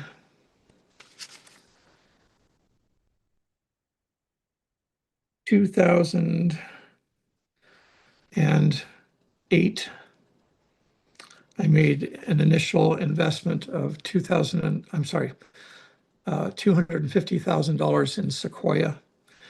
And in 2009, made an investment of $75,000 in Masters. You've heard previously of both of these from Mr. Yates. My investment in Sequoia also included a promissory note of $500,000. And I understood that the investment of the promissory note had no impact on my pro rata share of liabilities for Sequoia as a general partner. And I understood that I'd be liable for any pro rata share of liabilities of Sequoia, which could be more or less than the face value of the promissory note and my investment. I do remember multiple calls with Gary Thornhill over the investment period, and its hiring of Santana Energy Services to establish drilling of wells duty 1 and subsequent to that duty 2 for the reasons you've heard previously. Both these drilling efforts were authorized by the partners through a conference call and were subsequently entertained. And the 2 drilling efforts were made for reentry and recompletion of the wells. And around February of 2009, Gary Thornhill informed me and the other partners by a conference call that the drilling on these 2 wells had actually commenced. And then approximately February to June of 2009, there were multiple calls, meetings with Gary Thornhill and other partners with updates regarding the drilling progress on both the duty 1 and duty 2 wells. And subsequent to these updates, learned that Santana subcontractors had not been successful in the drilling because they lost their drilling devices in the ground and could not complete the drilling process. And then there were disputes among Santana and its subcontractors, one of which was Pathfinder Energy Services, relating as to whether the subcontractors had failed to perform their contractual obligations.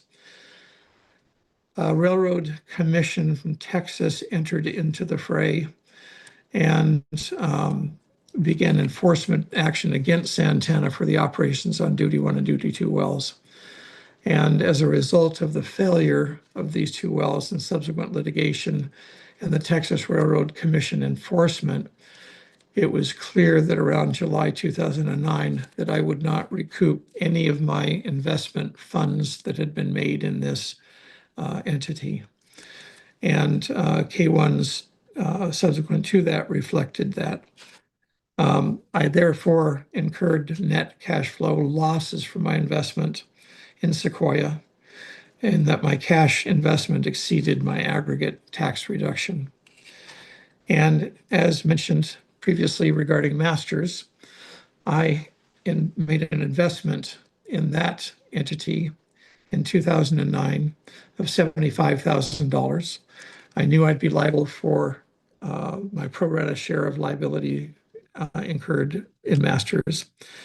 And I signed a written consent for Masters to acquire OLLCC well and enter into a contract with Cobalt Energy Services, LLC, to acquire leases and drill the wells. Gary Thornhill contacted partners around March of 2010 via a conference call and recommended that Master agree to a turnkey contract with Mohican Oil and Gas Limited to drill the Mueller well. And the partners approved and authorized that recommendation on the conference call at that time.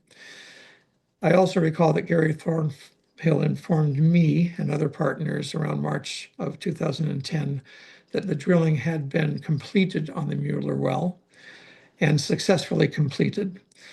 But at that time, the price for oil had plummeted and the Mueller well was no longer considered profitable in spite of the fact that oil had been hit.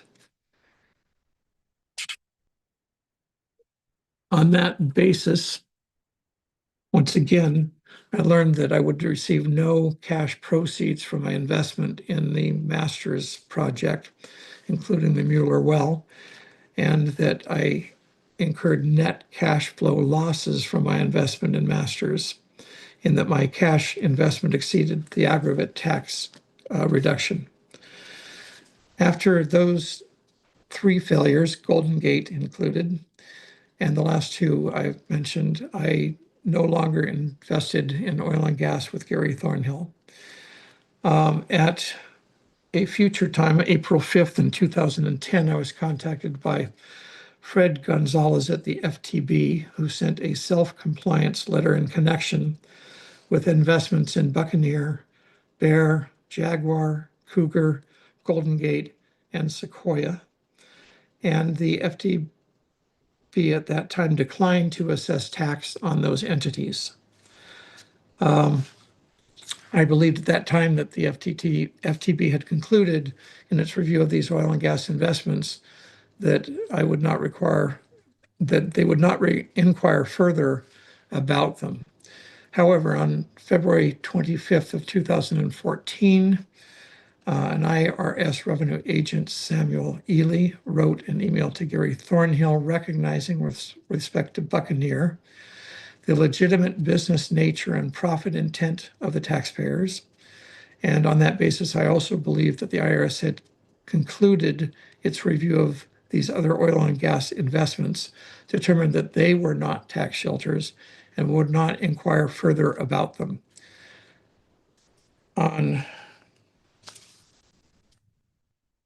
Excuse me a moment.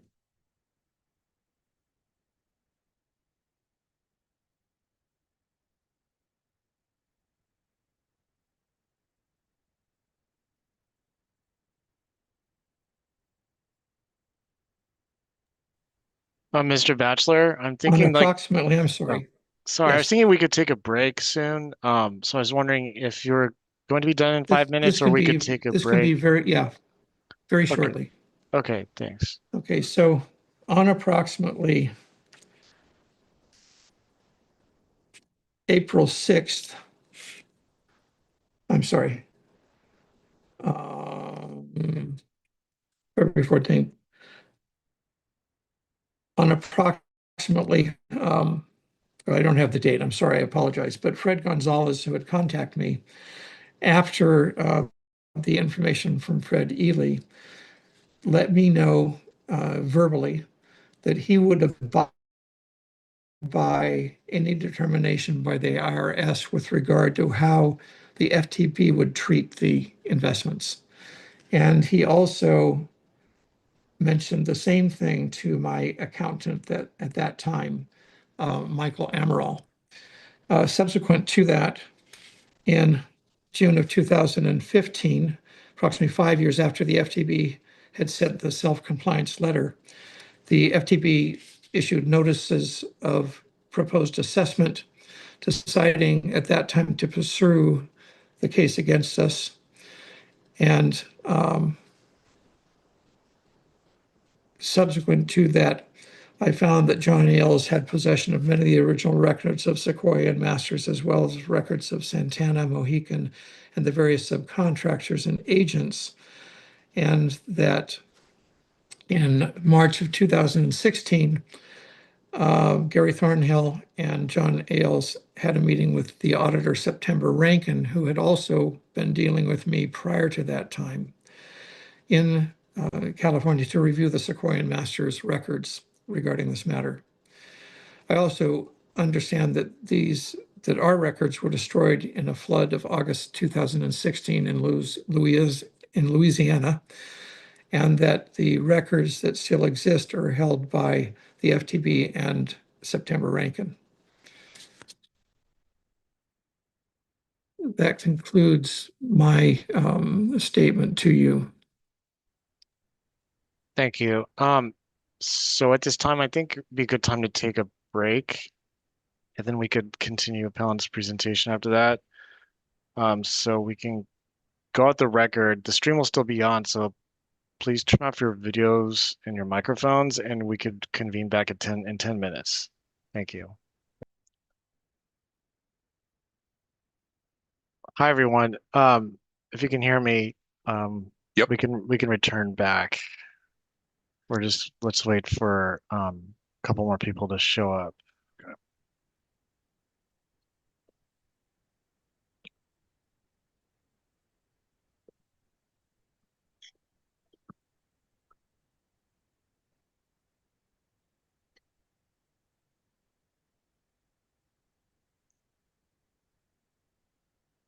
I think we're just waiting on Ms. Dewey.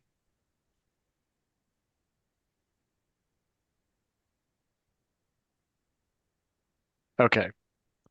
I think we have everyone here, so we can go back on the record.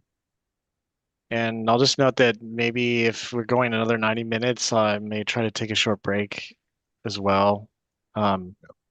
So at this time, for appellants, Mr. Shuey, we had, I think, about 32 minutes left in the 2 hours is what I was calculating.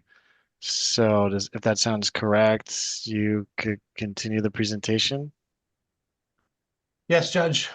We will turn now to John Ailes to testify as witness on behalf of the appellants, providing his educational and especially professional background, and then direct testimony as to the Sequoia and Masters investments and the drilling activities that occurred on their behalf.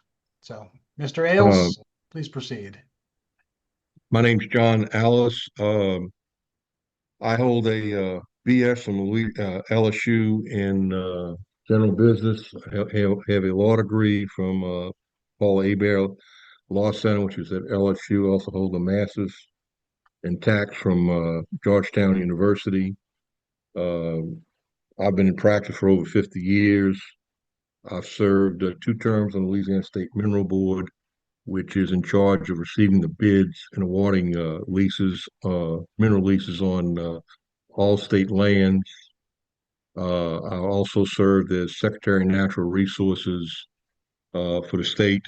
And by way of reference, the Secretary of Natural Resources, Texas has a railroad commission, I think made up of 5 people that are elected. In Louisiana, we have a Department of Natural Resources, and the Secretary acts as the railroad commissions. All the powers are invested in one person. In that capacity, we were responsible for signing the leases that were awarded, collecting royalties, enforcement of regulation, formulation of regulations on oil and gas drilling, and other minerals, not just oil and gas. It will be located in the state. At the time, every permit to drill had to come across my desk for signature. Every unit hearing had to be approved by me. Ultimately, we also were in charge of enforcement, 404 permitting.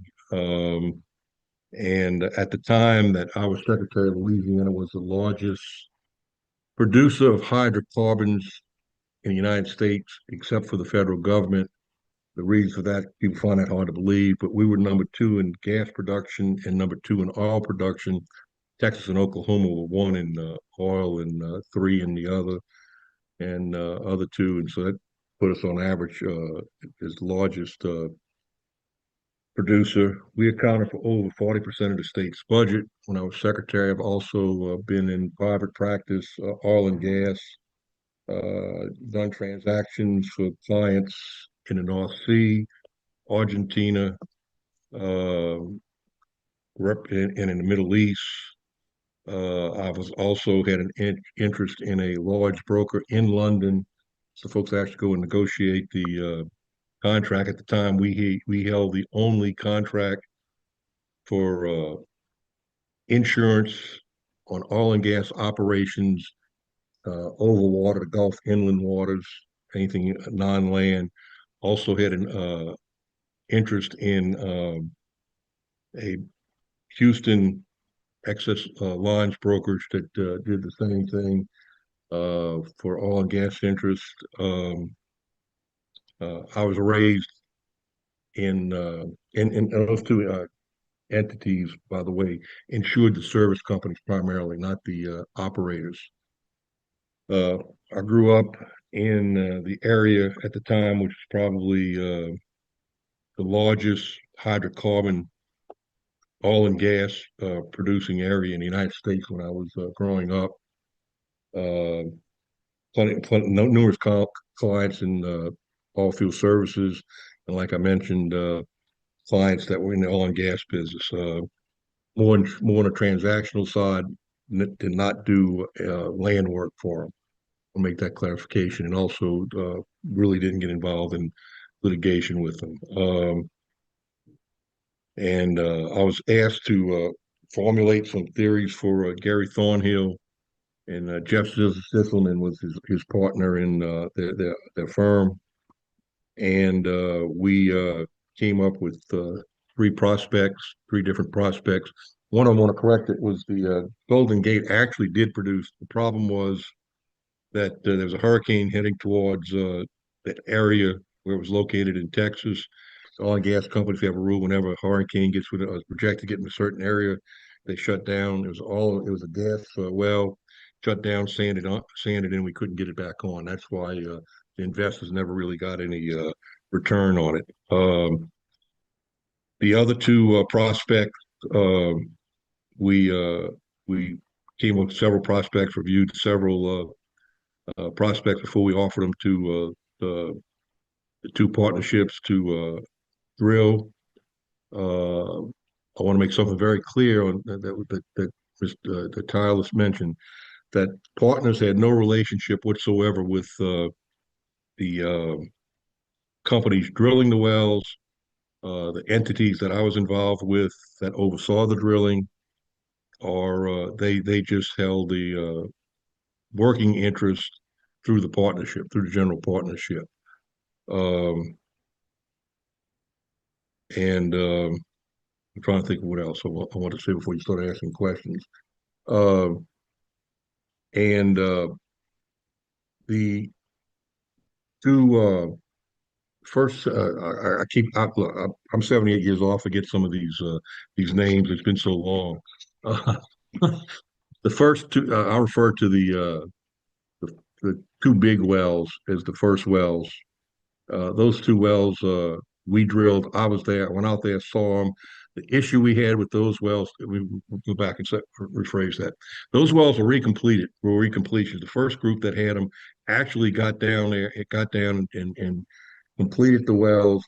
Had some issues, mechanical issues, and they produced for a time, ran into mechanical issues, and they actually had a hookup to a pipeline, which was maybe at the most 100 yards from where the two wells were located, the Duty 1 and Duty 2. In that same area, there was another well being drilled by another company. The well that we did drill flared, so there's natural gas. The problem was it was a lateral horizontal well, and we ran into a problem with the drilling bit. The way they drill laterals now, unlike they used to do them back in the 60s, 70s, is the motors themselves. You put the drilling mud through the motor turns, and that's what drills, and they have GPS data coming back up, temperature data, pressure data, all that stuff coming back up to the operator, so he can see what's going on and exactly where he's headed. And those motors were like $250,000 a piece. Those drilling bits, we lost 3 of them because they broke and had to get them out of the hole. 2 times they got stuck. We were able to get them out. The 3rd time we were unable to get it out of the hole. We were like 200 feet away from our objective. I forget how many feet it was, like 1,700 feet or 7,000 feet, whatever it was. We were like at 6,800 feet.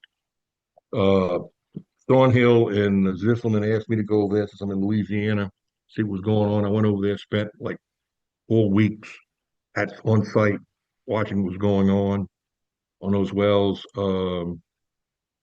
We couldn't get the last one out, and the problem that we were having, it got stuck, was even if we were able to get it out, the curve you have to drill to be able to. The way they do it is you go down to a certain depth to where you think the lateral's got to come down. Let's just say 15,000 feet. You cut a hole in the drill pipe, not the drill pipe, the casing. Put it what they call a shoe. The drill pipe goes in and it starts going laterally, and they got it into the zone that you want to go into. The problem is that you've got the curve. We had Halliburton look at the curve on the design a curve on a fourth attempt we were going to try. That didn't. They said it was going to be too sharp to be able to accomplish. In the process, while this was all going on, the well wasn't actually drilling any. Excuse me, the rig wasn't drilling. We had to. We paid like 3 or 4 weeks of rent on the rig, and that was like 150,000 a week, I think it was, something like that. I know that Thornhill and Zisselman actually put up some of their personal money into to pay off for the drilling for the rig rental. I know that Singleton, we raised some money with some other people to help us complete the well. We couldn't. The contract was one where I can't think the name of the drilling, Cobalt. I don't know what was the name of the company that we had that was drilling the well that we own, not the partners.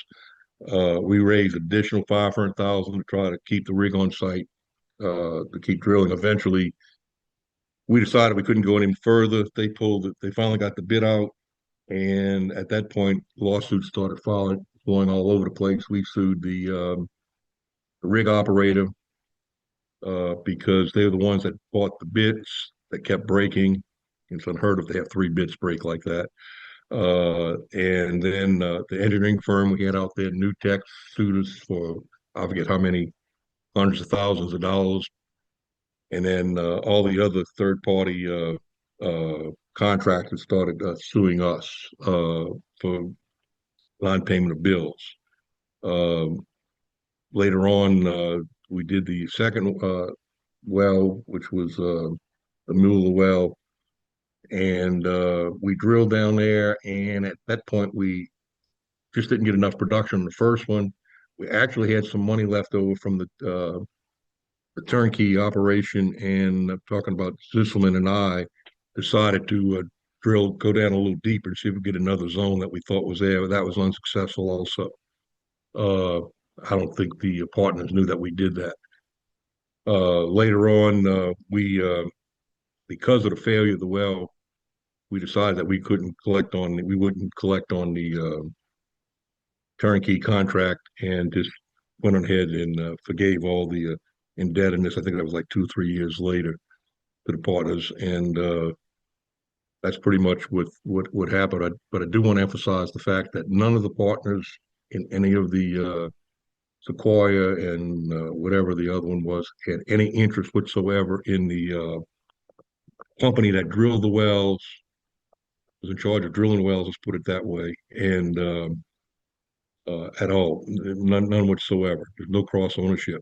The other thing I'd like to point out, I think that Ms. Rankin had an issue with, was that we didn't own any drilling rigs or any equipment. And just like to point out that no oil and gas companies own equipment. I mean, Shell doesn't own rigs. Shell doesn't own any let's put it this way, drilling equipment that you would need to drill and complete a well. They may own facilities like pipelines and facilities to make natural gas meet pipeline specifications. You have to take out liquids and things like that before you can put it in the pipeline, tanks, but they on site, but they do not own any equipment that used for drilling. And that's all part of third-party services from the drilling mud, the compressors, everything. You contract for that. The thought process on the two wells, the duty wells was they were right next to each other. Was to drill one and slide over and drill the next one from the profit that we were going to make on the first well. There's going to be economies of scale because you reuse the drilling mud. You didn't have to pay for mob costs for the generators and all the equipment that was out there.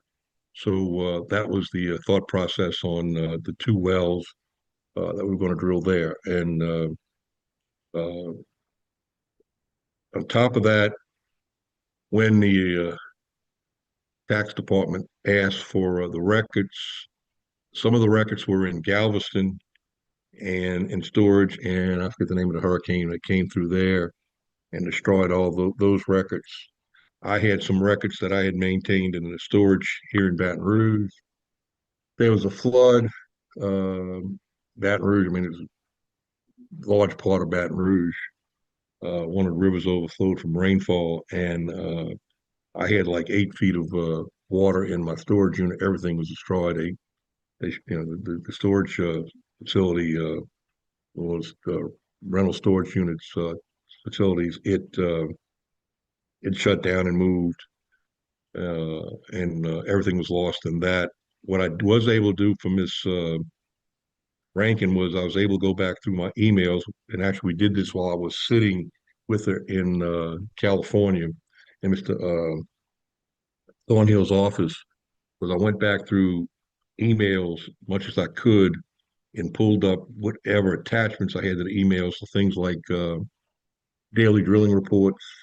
And for your information, daily drilling reports are reports that are filed by the drilling engineer, the engineer on site that's in charge of the drilling, and it accounts for everything that's happened from on the site that day. And pipe that comes in, drilling mud that comes in, when they started, when they stopped, if they had to come out of the hole and do something.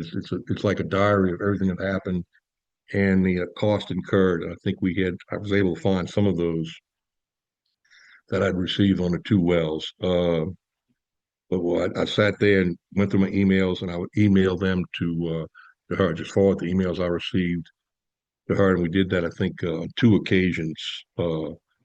And that's how we were able to somewhat reconstruct the records. But both wells were drilled. One of them ran into mechanical problems with the drill bits, and the other one it just wasn't economical. It wasn't enough production to make it worthwhile to produce. If y'all got any questions, I'm sure you do, Tyler. I'd be more than glad to answer them. Yes, Mr. Ailes, just clarifying, because you and I've had lots of discussions and I have various notes of those discussions. But if you could expand a little more, I don't think you've touched on it yet, about the difference and the importance of having a well that's a reentry and recomplete versus wildcat, I think was a term that you had used for that type of drilling, and where that fit into the picture of going into these. A recompletion is 2 types. There's a recompletion and there's a workover. A recompletion is when you go into another zone and try to complete in that zone. When you see the seismic and you get 3D seismic, and this stuff is accurate as can be. You'll have different zones stacked on each other, and a lot of times companies will drill down all to the last zone, or they'll drill down the middle zone. If it's not there, then they'll drill down to the next zone. That's called a recompletion. Okay. A workover is generally, you can have a recompletion if a well's been shut in for a long time, and you might call that a recompletion. The other one is a workover. It's when it's been producing and you go in and try to paraffin gets stuck in the well. You may have some, you got to take it out. You may have some downhole issues, and you go down and basically clean the hole out some sort of way and address the issue you're having. In this case, this was combination because the well had been completed, but it had not been cased all the way. There were no, I don't think there were any bottom hole plugs that you have to set. So we had to go back in and do that. We were actually going to actually have to frack it. Now this was that's what we we're going to do on the two duty wells. The other well was more of a conventional well, which is just straight go down, reach your depth, frack it different what people think of fracking right now, and get the production, see what you have. You run a test and see what the production is, 3-day test, and decide whether or not you want to go back in and complete the well. Because completion is, like I said, is completion is putting the they call the Christmas tree, which is for gas, or the pump, which is for oil. And also, yeah, like I said, you have to set the casing cement around it, set the bottom hole plug, make sure there's no oil. That's to be sure there's no oil water contact with any kind of aquifers or anything like that. And then you have to, put the tanks on, things like that. Now, the Mueller well, that well had produced because there were tanks, and there was a pump jack on site, and later on, I can't remember what, after we released the lease, it turned up about 3 years later that was in a real big hot basin. Might have been the Barnett, I can't remember which one it was. I don't think it was the Permian. But there were, like I said, there were tanks there, so it didn't produce. There was actually crude in the tanks prior production. And the duty wells, give you an idea, they had the meter onto the pipeline, transmission line. You got different types of pipeline. You got gathering systems, but the big one is the transmission line, which is the one that goes from like Louisiana to Houston or wherever. And you have to put a meter on there, and those meters are somewhere back then were like $250,000 a piece. That one already had a meter, and it had flowed, so we knew that there was gas there. It was flaring, and like I said, the problem was they ran into some mechanical problems after it was in production, and they decided to walk away. So those wells were produced. That's the difference. Okay. Great. And then if you could share some more, this was with the duty wells. We provided as part of our exhibits because we had it, letters, statements from the Railroad Commission. So I don't know if you can explain the entirety of that, and then the question that came up with not plugging the well on the duty wells, because that was an issue that was pulled up in some of the Railroad Commission reports, as I recall, and there are some important details there that I know you've. What happened is we had several. I remember some of them were minor, like we didn't have the signage on the well. That was one. But then after we got off the site, the Railroad Commission came to us and asked us to start, cleaning the site up, taking the mud out, drilling mud, taking some of the equipment that was ours that was there off, mainly drilling mud. It's called plugging and abandonment. They want you to plug the well. You put a plug in so that the crude oil nothing can come to the surface. And then you have to abandon, you have to clean the site out. That's what they wanted us to do. The problem and the reason we didn't do that was the landowner came to us and asked us not to do it because they were hopeful that someone else would come in and lease the property and go back in because there was production in the area.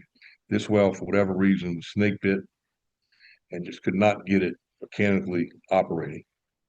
And I don't have the pictures now, but it was flowing. The gas was flaring at 15 feet in the air when we can't even reach the bottom, the full length of the leg. Okay, but that's why we didn't plug it.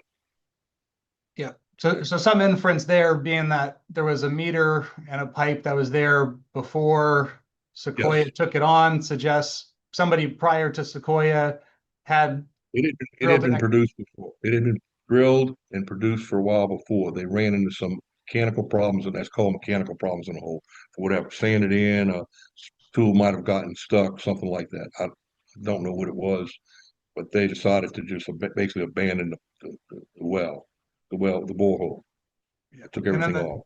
the landowner at least believed, hey, you get another shot at drilling this thing, no mechanical issues. You could quite possibly have another productive well right here on the same site, I think is what I'm. Yes. And there were wells all around that they were drilling at the time. Great. That you see visually from where we were. Yep.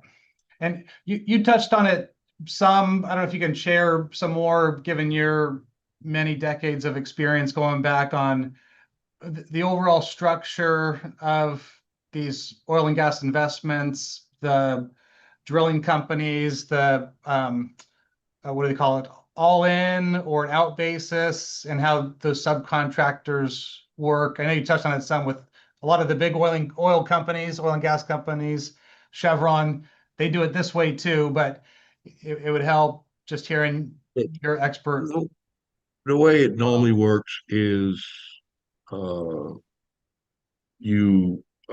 just say Exxon and Shell decide to drill a well together. They'll drill a joint well together because none of the companies basically drill a well by themselves. They try to spread their risk out.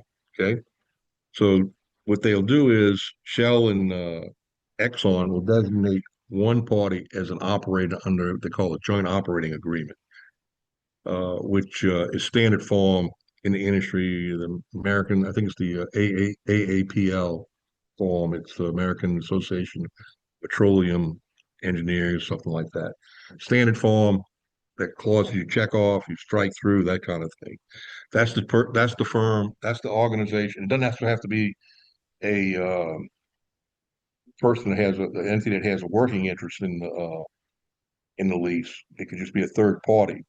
They're the operator. They make all the decisions for the well, from the drilling, sale of oil and gas produced, maintenance of the well once it's online, all that stuff. They're in charge of the well. Okay, even the sales. What they do is when they decide to drill a well, they attach what they call an AFE, which outlines every expense that you can expect to pay to drill the well and to complete the well. And all those charges are generally with third parties. Operators do not have, for the most part, don't have drilling wells or drilling rigs or generators. I mean, the things that go out on a rig when you're drilling, you got the trailers for the engineers, their fuel tanks. There's offices for the engineers themselves. There's pumps, mud. You have to get the mud. Only certain people supply mud. Certain services are only supplied by certain companies like Schlumberger, Halliburton, things like that. The rig is owned by a rig company, and they bring their own people on, their own roustabouts, because they don't want anybody touching the rig.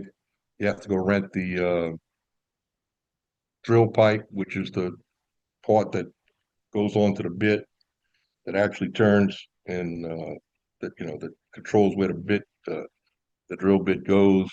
Then you have to go buy casing. Like I said, when it comes time to set casing, cement it, that would probably be somebody like Halliburton. Schlumberger would still cement it when they run the flow test. That's another company.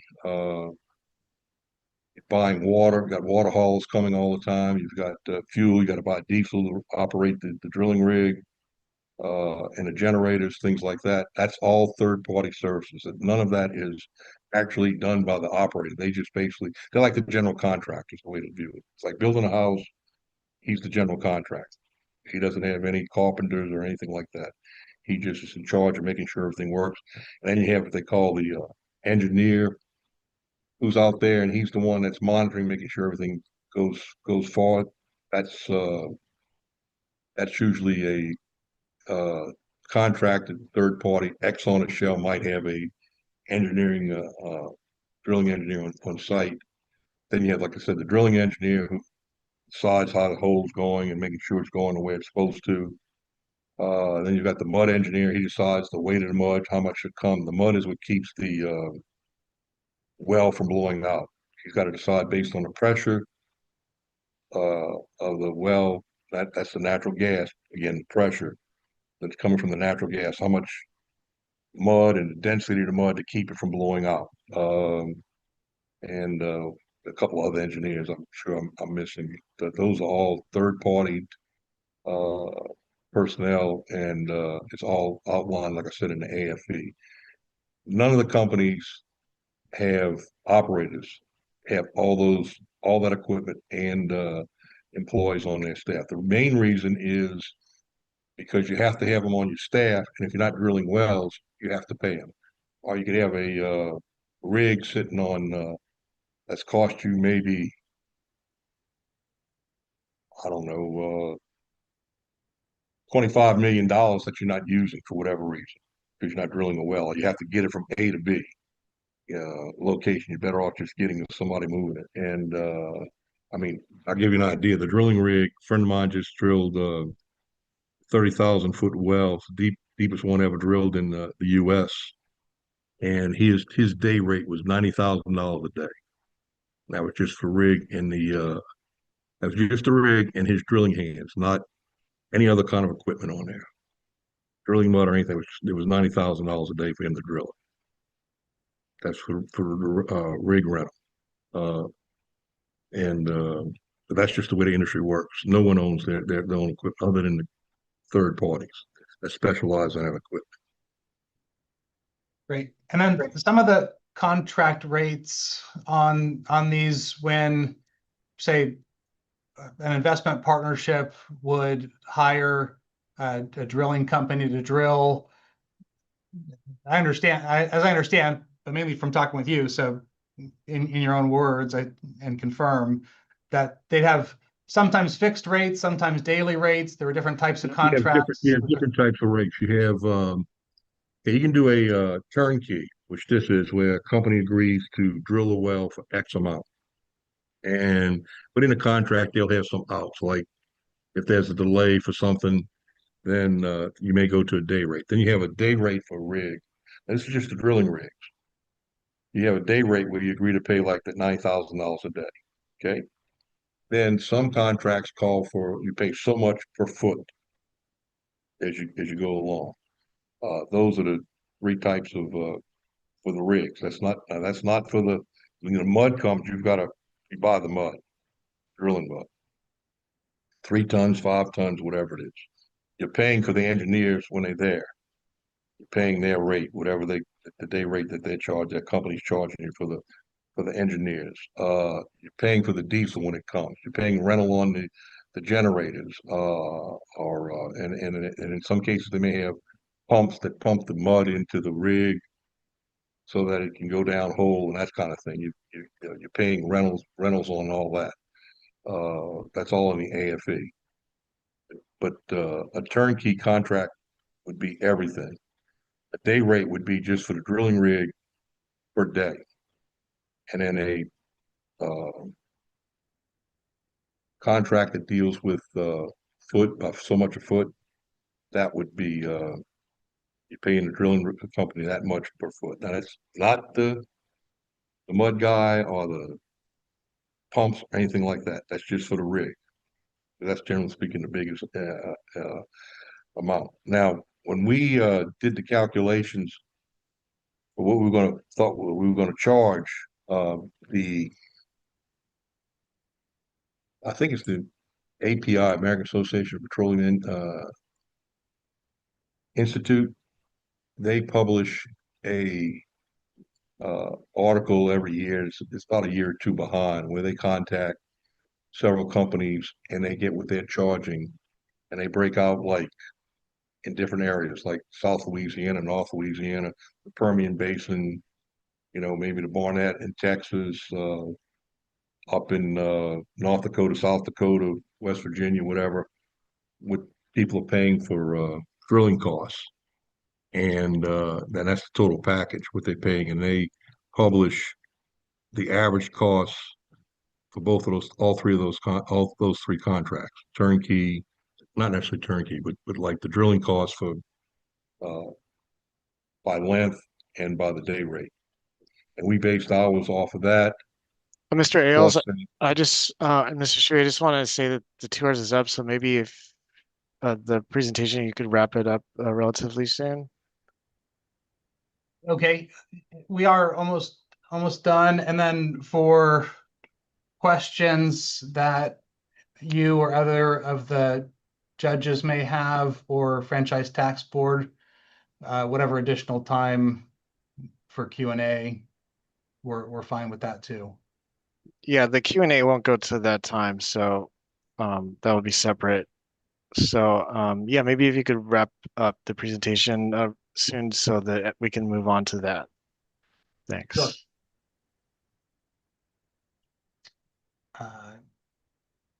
I guess for the presentation, although we're getting into more of a conversational format here, which is fine. I'd say if Mr. Yates, you go ahead. mentioned something about these types of partnerships. This one was a little bit different in that the normal standard is they call it the promote. Someone's got some leases they want drilled, they'll go to some investors like this. If you're not a major company, mid-major, and you have your own financial packages. And even some of the mid-majors will do it with syndications and things. And generally the rule is 80-20, 75-25, which means that you put up a third for a quarter.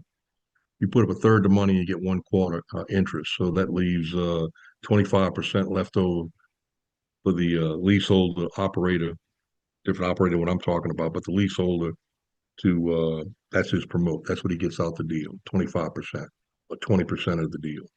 That's the standard in the industry. I'm working on 3 of those right now for people, just to clarify how those deals were. That was not this case. This case, they got 100% of the 99% of the interest. Okay. Great. So I was gonna see if Mr. Yates, if there was anything that struck you that you'd like Mr. Ailes to fill in some further.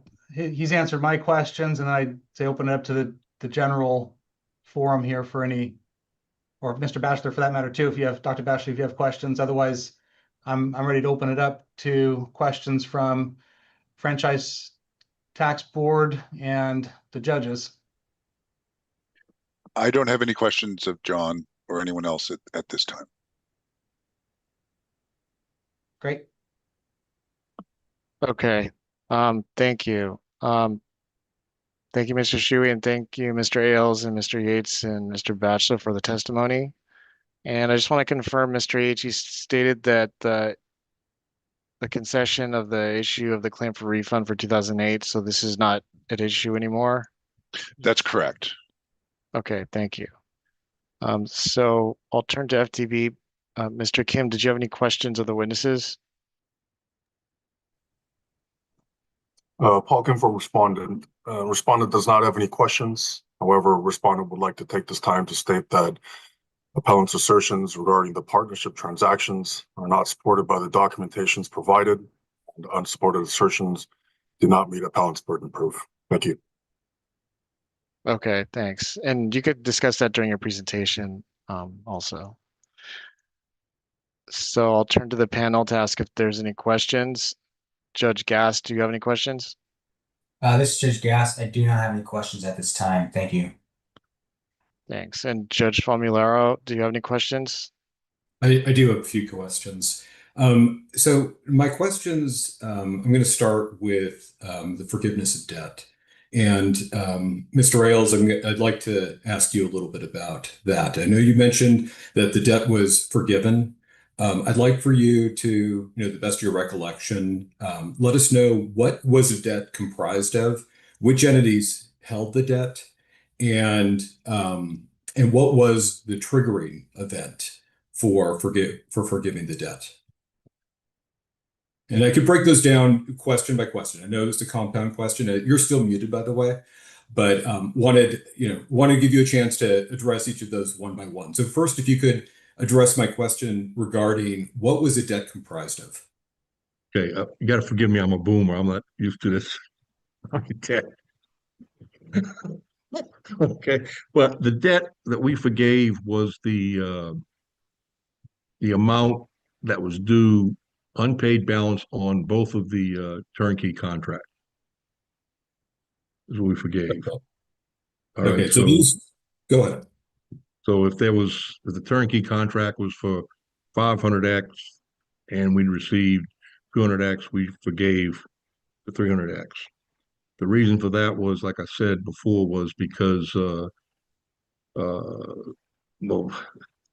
it was, I hate to say it this way, but mainly because we felt that it wasn't fair to collect it since we hadn't been successful in completing the well, drilling the well. And they could have basically sued us. It's more of a compromise. Say, you backed off. We don't owe you the money because you didn't complete the well under the contractual obligations that you had. Because we were in an obligation to drill to completion unless the partnership released us. Okay.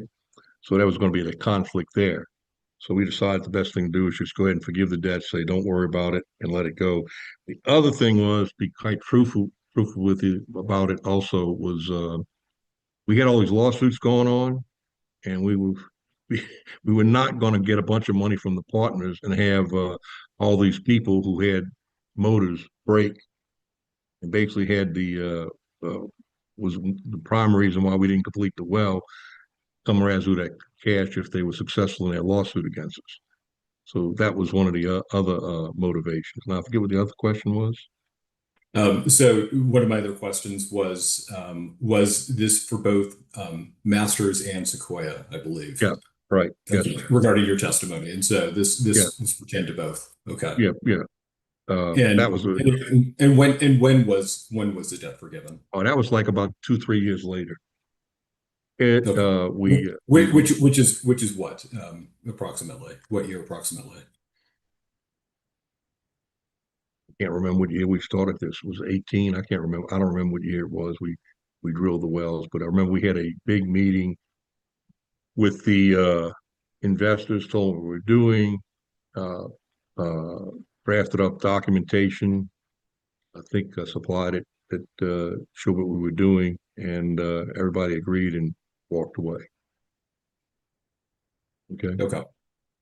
I mean, but the real reason we were afraid of getting sued by we figured we're going to get sued by the partnership because we didn't complete the well. So, so why not just everybody walk away and have a kumbaya moment together. Was there any negotiation regarding? Oh yeah, we negotiated back and forth. Yeah, we negotiated back and forth. And what were the negotiations? What did there were I can't remember who it was, but there were 3 partners. I can't remember who it might have been Benito, and I can't remember who the other 2 were that were headed up the negotiations for the partnership with us.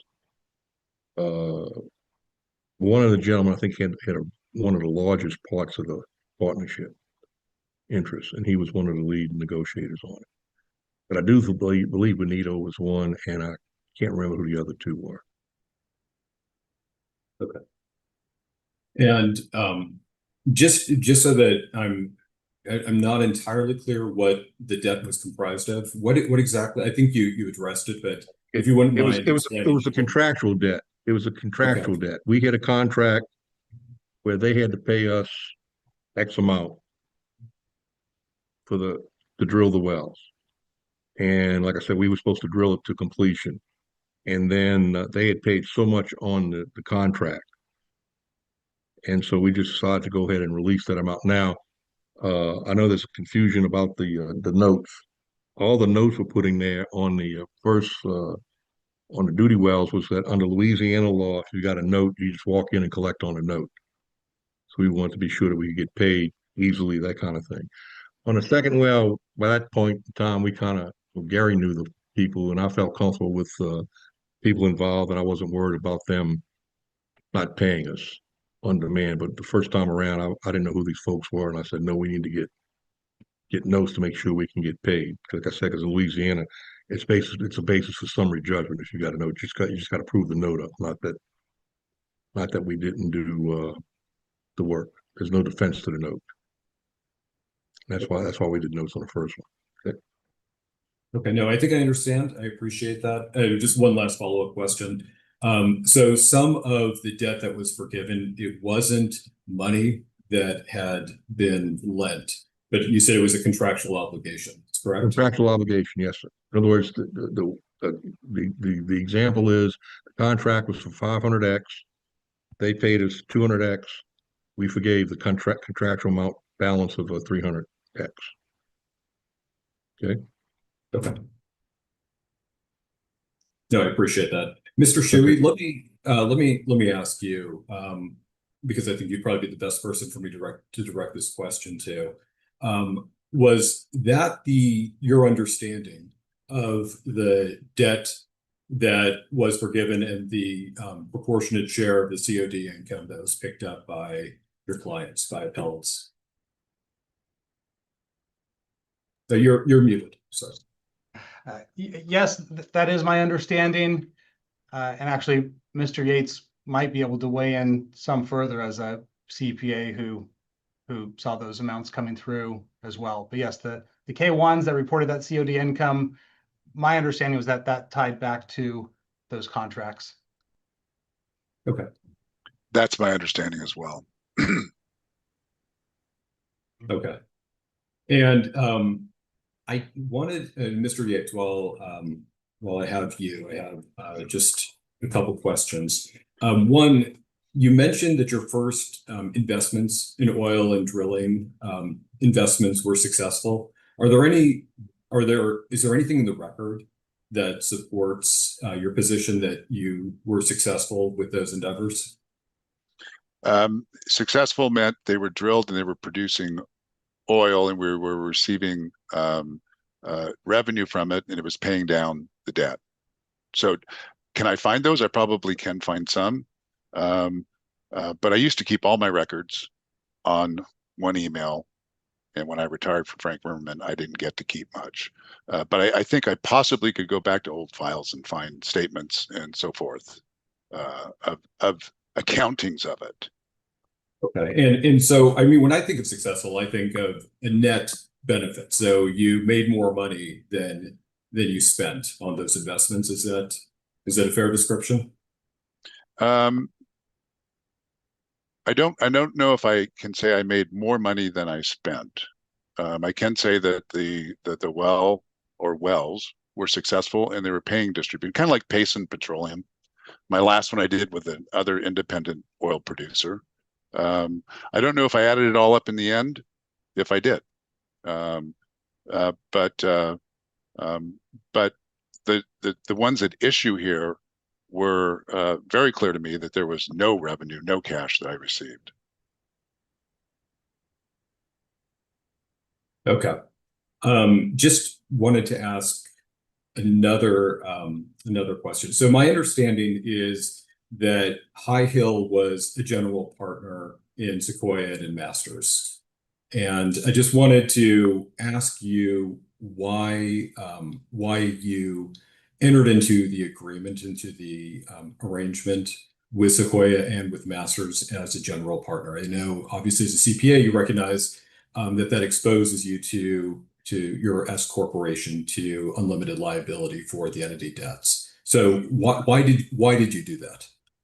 At the time, that's where the cash was, and it was when I needed to make the investment, it was there. I think, and that's what I did. I think I did that one there through High Hill Venture, and the second one I didn't. I just had the cash in my personal account. So There wasn't really a lot of, at the time, wasn't a lot of thought into it. Okay, and had you ever invested as a general partner in any of your previous investments? Yes. Okay, and so you did that for for similar reasons as you did in these investments? As a general partner in the oil and gas investments, yes. Okay.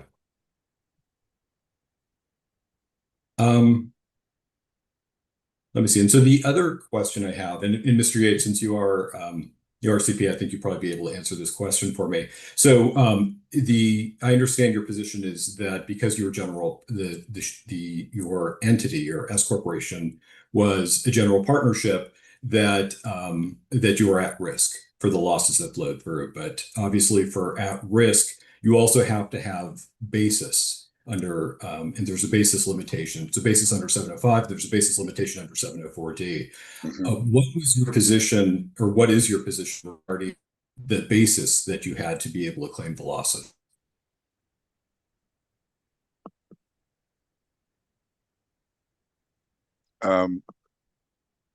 You want me to? I don't really have a response for that. No. I'm familiar with the rules somewhat Yes, on that. Okay, so Mr. Ailes, yeah, that's fine. So no, are you familiar? I mean, I know generally you understand what I'm talking about, but are you familiar with what specifically with the facts and in what the basis that allowed appellants to claim the losses in these cases? Who are you talking to me?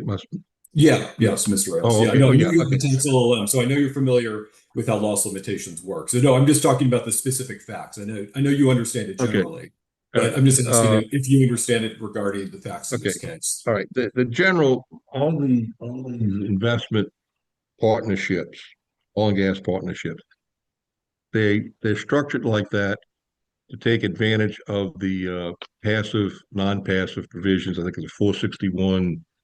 I forget what the sub number is. It says if you are basically a general partner in an oil and gas company, you get to it's passive, it's active income, active losses, not passive losses. So you get to write it off against active income, which I personally don't understand why people worry about that, because you're going to invest, you're not making $200,000 a year in income. Personal income is probably from investments. But anyway, that's one of the reasons why you do it, and the primary reason why people do it. And in this case, to be able to get the losses to flow through to the individuals as active losses, that's why it had to be structured like that. And then there is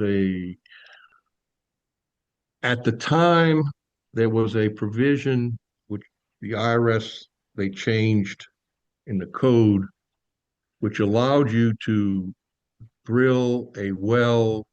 If you commenced drilling of a well and you were a general partner, you got to deduct the expenses the year in the prior year if you started drilling before I think it's 90 days after the end of the tax year. I believe you had to be a general partner for that to apply.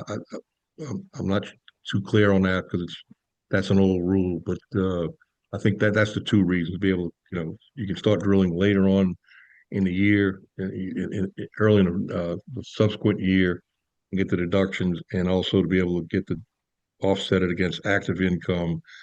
Congress allows you to, if you're a general partner, to offset against your active income, your losses. And that's good. And they're all structured that's like great.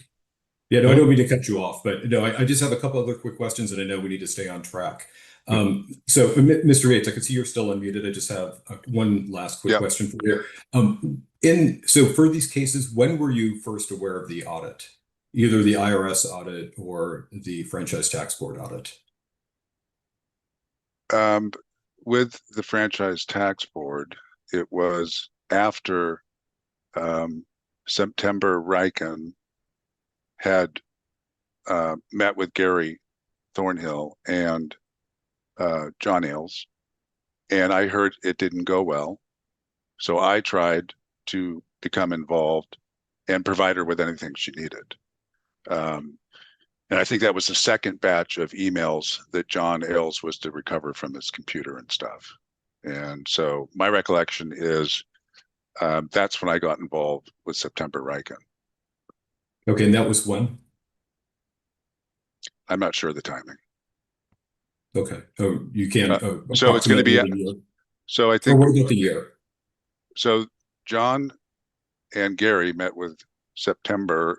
It's, I think, in the record there at his office in Santa Clara. And I probably had notices that I'd been mailed prior to that, but I wasn't involved in handling the audit, and that was something that Gary and John were handling.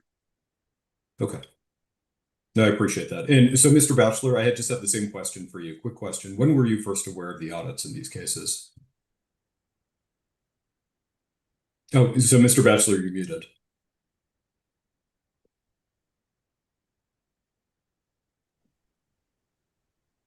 I think I was made aware of it by Gary approximately at the same time they were meeting with September Rankin, which would have been in 2016. Okay. No, that's helpful. Thank you. And Mr. Although, oh, go ahead. let me continue for a moment. Yeah. I was aware of the concern via Fred Gonzalez as early as 2010 that there were some concerns, but then there was a large delay and nothing went on until approximately 2015. So I'm not sure I gave it a lot of thought between 2010 and 2015. Okay. And those concerns, what exactly were those? Was that regarding? Well, I the wasn't sure contact? because Buccaneer, Bear, Jaguar, Cougar, and Golden Gate, the FTB declined to assess tax in 2010, which in my opinion meant, well, those are all fine. And these new investments in Sequoia and Masters were basically the same kind of program. And I just assumed that that was going to be looked at in the same fashion because they had not assessed taxes on the previous investments. And there was nothing really different between any of those except probably the success. And then in 2015, I got the self-compliance letter issuing notices of proposed amendments, or I'm sorry, proposed assessments. And, you know, that's when I think the ball started rolling again with regard to investigation of these, or at least the last two investments. Thank you, Mr. Batchelor. Mr. Shuey, one last question I have, just so I could clarify something that you were saying. I know that you were talking about, in general, with respect to Helen's in this case, that the investments exceeded the tax benefits. And I just wanted to clarify, that's taking into account the cancellation of debt income, I assume. Correct. Okay. Yes. Over the entire period of K1s coming through from 2008 to 2018. Got it. Okay. No, thank you very much. No further questions. Great. Okay. So FTB, Mr. Kim, we can turn to you and your presentation if that sounds okay for 45 minutes if you're ready. And then I think if we're going to continue after that, we'll probably have to take a break just after your presentation. And I do want to wrap it up, you know, eventually. But if you're ready to go, you can proceed. Yes, thank you. Paul Kim for respondent. Good afternoon. As preliminary matter, respondent would like to address a couple of points raised by appellants in their presentation. First, appellants argued that Zelek is similar to circumstances here, as the taxpayers in Zelek were required to recognize income as a result of cancellation of debt income. That is incorrect. Taxpayers were required in Zelek to recognize income as a result of IRC section 465 subsection E. Second, respondent would like to clarify, contrary to Mr. Yates and Mr. Batchelor's testimony, the drilling partnerships Buccaneer, Jaguar, Cougar, along with other partnerships promoted by Gary Thornhill, were audited by respondent. This is evidenced by respondent's exhibit RRRR, which is an expert from audit issue presentation sheet issued to Mr. Batchelor. The associated tax years were resolved consistent with federal action on those oil and gas drilling partnerships. The email from Mr. Early referenced by appellants appears to be a communication related to a settlement negotiation with the IRS. It is not an official notice, determination, or settlement agreement. FTB or respondent addressed this in the bachelor's protest determination letter, Exhibit AAAA.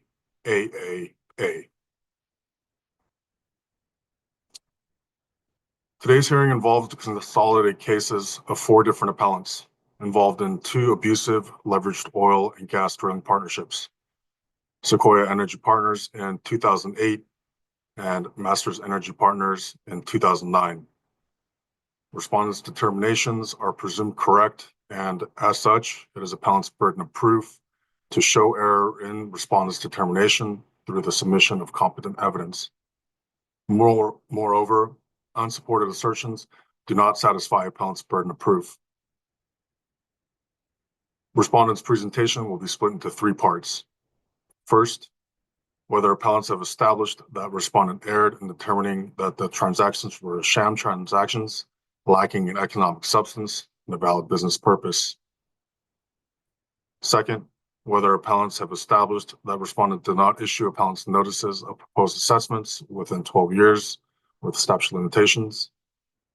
Third, I will address the issue in this appeal applicable only to appellants High Hill Ventures Incorporated and Michael Yates and Catherine Yates. Whether appellants have met their burden of proof to establish reasonable cause to abate the delinquent filing penalty for tax years 2008, 9, and 10. First, the doctrine of economic substance is a 2-part inquiry and requires an in-depth examination of whether appellants' actions had objective economic substance apart from tax benefits. And second, whether appellants had a subjective, valid business purpose for engaging in the transactions other than tax avoidance. A leveraged oil and gas drilling partnership transaction is abusive and lacks economic substance when a partnership is formed with the use of contracts and promissory notes to artificially inflate the partner's interest in the partnership and generate tax deductions far in excess of the actual economic loss. Features of an abusive leveraged oil and gas drilling partnership transaction may include: 1, investors contributing cash and promissory notes that are 2 to 4 times greater than the amount of cash contributed. 2, a promissory note with a long-term obligation to be paid in 15 to 25 years, and the partnership does not loan any money to the investor. 3, a turnkey drilling contract is used to artificially inflate the partner's interest in the partnership. It may generate a tax deduction that is several times greater than the cash the investors contributed. 4, the partnership enters into a contractual relationship with a turnkey drilling company, which is controlled by the promoter, to execute a turnkey contract worth close to the total cash and promissory notes contributed by the partners. 5, the turnkey drilling contractor is responsible for providing subcontracted drilling services for the wells. 6, the turnkey drilling company does not itself drill the well or perform any services. 7, the turnkey contract is the basis for the deduction. And 8, only a portion, say 50%, of the cash contributed to the investors and none of the promissory note amounts are spent on the actual drilling operation performed by the subcontractors. Both Sequoia and Masters were abusive leveraged oil and gas drilling partnerships. In December of 2008, appellants contributed cash and executed promissory notes in exchange for an interest in Sequoia Energy Partners. The promissory notes were due upon demand in 25 years and carried 8% interest. In December of 2009, appellants contributed cash to Masters Energy Partners. All relevant entities were created on or about the same date or in quick succession and registered to do business largely at the same address. All relevant entities were related and commonly controlled as they were managed or owned by the same people: Gary Thornhill, Kent Singleton, Jeff Zeiselman, John Ailes, or the Petty Group, listing John Ailes as the registered agent. As marketed, both partnerships would obtain working interests in oil and gas wells and enter into turnkey drilling contracts with related entities priced at approximately 3 times the value of the aggregate cash contributed by the partners. Each partnership was designated to generate a deduction, taking advantage of a special rule allowing for current deductions of intangible drilling costs under IRC Section 263, subsection C, ultimately resulting in pass-through deductions to the appellants equal to approximately 3 times their cash contributions. Appellants never demonstrated that they were required to pay principal or interest on their Sequoia subscription notes. Appellants never demonstrated that the partnerships paid the turnkey drilling fees. Appellants have not provided credible evidence to refute respondents' determinations that their alleged turnkey contract debt lacked indicia of genuine recourse debt. Lastly, despite appellants' witness declarations, testimony, and submission of copious documentary evidence, appellants never demonstrated that the partnerships actually drilled any wells. Appellants' briefing and documentation failed to resolve the numerous gaps, inaccuracies, and inconsistencies, whether it be inconsistent API numbers, well designations, or the alleged loss of documentations. Appellants have never been able to squarely address this lack of evidentiary proof. Appellant's investment in Sequoia and Masters lacked economic substance. Respondent will highlight 7 reasons why. First, most, if not all, entities relevant to each partnership were commonly controlled, created on or about the same date or within a short period of time, and registered to do business at the same address. Second, the turnkey drilling contract price was based entirely on the promised tax benefits, not the actual cost of a valid third-party contracts negotiated at arm's length. For example, Sequoia executed a turnkey contract with Santana for approximately $4.7 million, rather than the $6 million projected in the private placement memorandum because the promoter, Gary Thornhill, procured less investors than initially estimated. Third, there were no arm's length transactions by and between the related and commonly controlled parties. The private placement memorandum stated that, quote, the managing agent established the offering price of the units arbitrarily, without any arm's length negotiations or appraisal, end quote. The private placement memorandum also stated that, quote, the managing agent believes the price to be paid under the turnkey contract is fair. However, it has not been determined in an arm's length transaction, end quote. Fourth, the partnerships did not adhere to the terms of the transactions. According to the marketing materials and the contracts, Sequoia was required to obtain an interest in the Duty 1H well, and Santana Energy Services was required to drill the Duty 1H well. Appellants have failed to show with credible evidence that any such drilling occurred. For example, appellants submitted drilling reports for the Duty 2H well in bachelor's audit, but failed to provide any evidence of how or why Sequoia's involvement was anyway related to the Duty 2H well. Later, appellants submitted alleged drilling reports for the Duty 1H well. However, these alleged reports had an API number that matched the well designated as Duty 2H, and yet appeared identical to the reports Bachelor provided at audit that referenced the Duty 2H well. Appellants also submitted court filings, including a petition against Santana for the breaches of contract filed with the District Court of Harris County, Texas. Appellants submitted a version of the petition specified that the dispute was over services provided pertaining to the Duty 1H well. However, respondent independently obtained a copy of the petition from the Harris County Court's public website. According to a respondent's independently sourced document, the dispute was over services provided relating to the Duty 2H well, not the Duty 1H well. Regarding Masters, the partnership marketing materials and contracts indicated that Masters would obtain an interest in and drill the Bettis, Boyle, Stovall, OLLCC #1 well, and or the Cat and Sid prospects.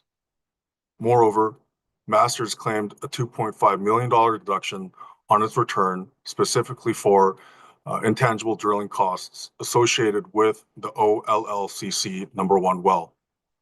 However, appellants did not demonstrate that Masters obtained any interest in the OLLCC number 1 well or the CAT and SID prospects. Appellants only supplied documentation alleging the drilling of the Mueller number 1 well. Lastly, appellants did not produce an executed drilling contract entered into by Masters. Appellants have not adequately addressed either of these inconsistencies regarding the alleged drilling by Sequoia and Masters. Fifth, appellants' use of unnecessary intermediate entities is further evidence of the lack of economic substance.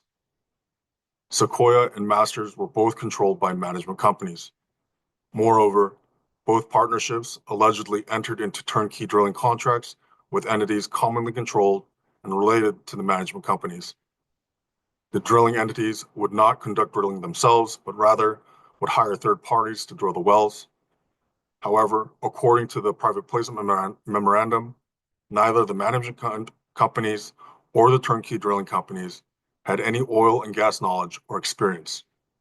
For example, Sequoia's private placement memorandum stated, quote, "The partnership, Zeta Energy Management LLC, the managing agent, Santana Energy Services, the turnkey operator, and the contract operator do not have any knowledge or expertise in the areas involved determining the existence of minerals or the amount of mineral reserves. The partnership has not undertaken any independent review of the existence of minerals," end quote. This is evidence that the true intent behind the hiring of unnecessary but related and commonly controlled entities was to inflate the turnkey drilling contract price. Sixth, appellants' investment in the drilling partnerships lacked any reasonable opportunity for profit. The partnership's marketing materials lacked any meaningful discussion of the partnership's profit potential, and appellants have failed to produce independent evaluation of the profit potential. Between the lack of any due diligence, arm's length negotiations, and exorbitant management fees, it is unclear as to whether appellants could genuinely make a profit.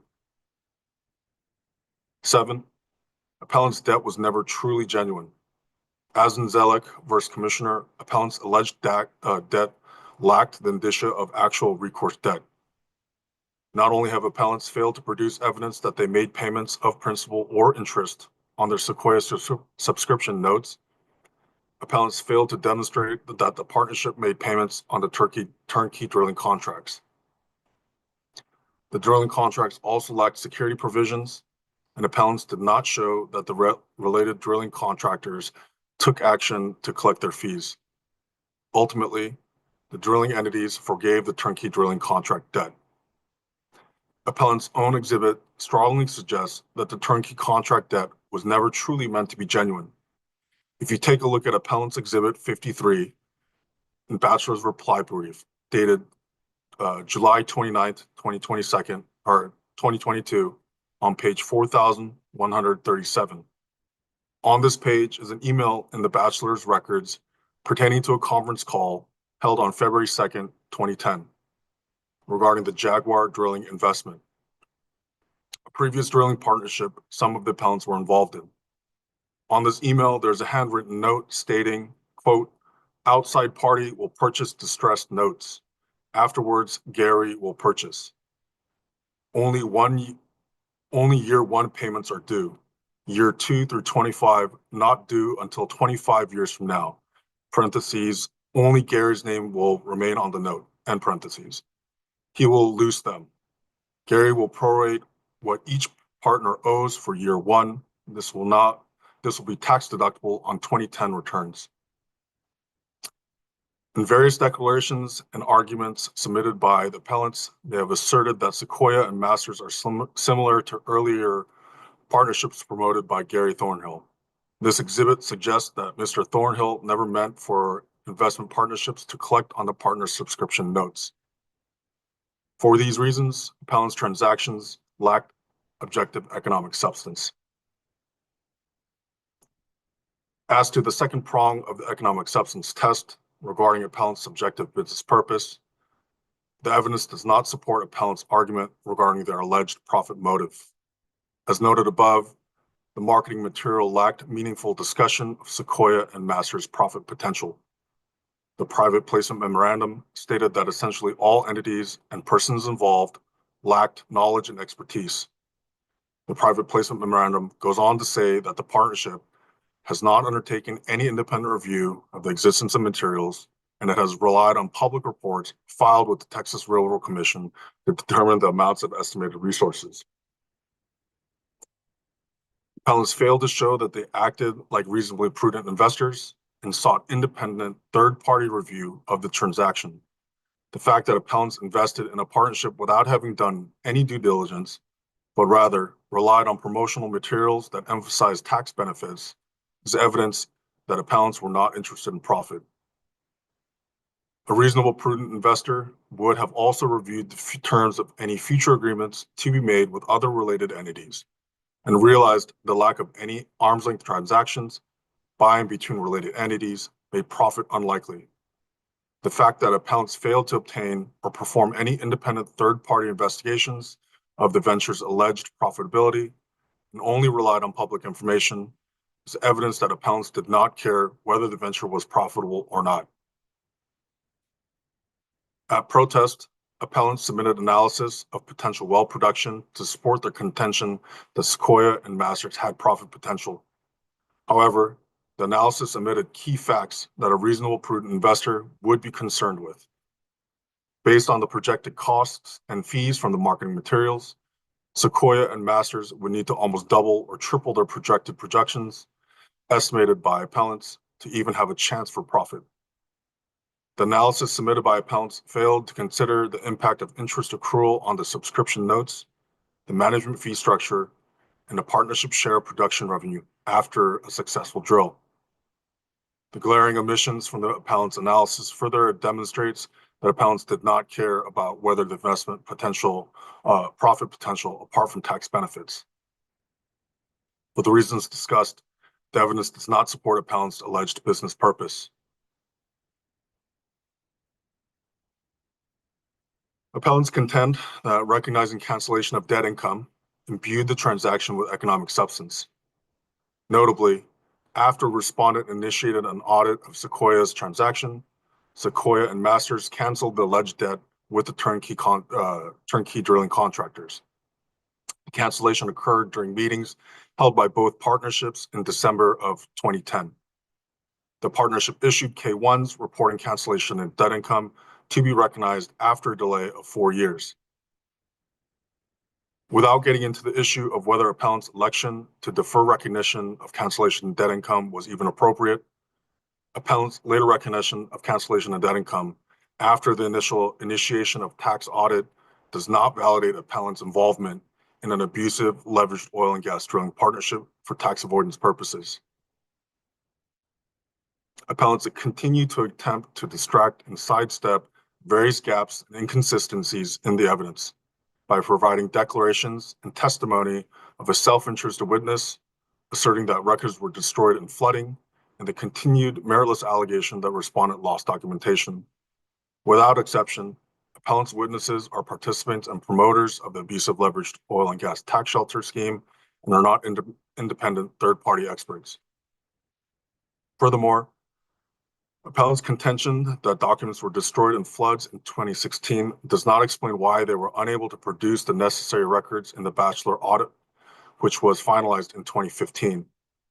Finally, respondent has no records of it ever having lost documentation, and despite apparent meritless accusations to the contrary, appellants have also had ample opportunity to submit additional documentations in this appeal. Appellants' unsupported assertions, conclusory statements, and baseless allegations do not meet the burden of proof necessary to show error in respondent's determination that appellant's involvement in the abusive leveraged oil and gas drilling partnerships lacked economic substance. Turning to the second issue, the 12-year statute of limitations under RTC section 19755 is applicable because appellant's investment in Masters and Sequoia were tax shelters within the meaning of RTC section 19777. First, because the primary purpose of the partnerships was the avoidance of tax income, and second, because the partnership investment lacked economic substance and therefore are subject to non-economic substance transaction penalty under RTC section 19744. While respondent withdrew appellant's non-economic substance transaction penalty for procedural reasons, the penalty statute is still applicable to this transaction.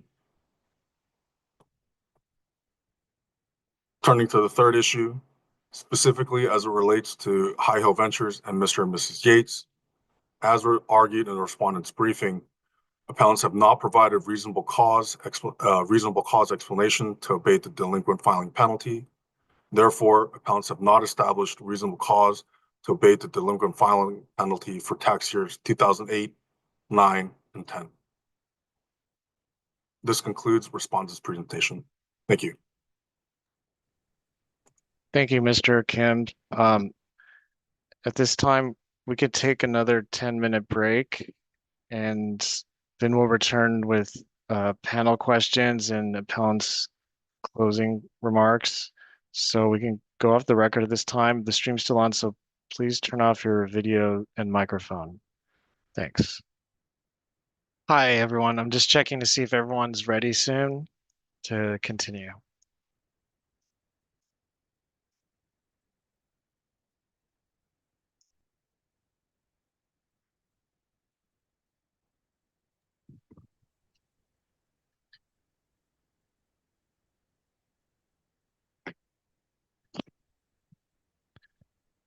Okay, great.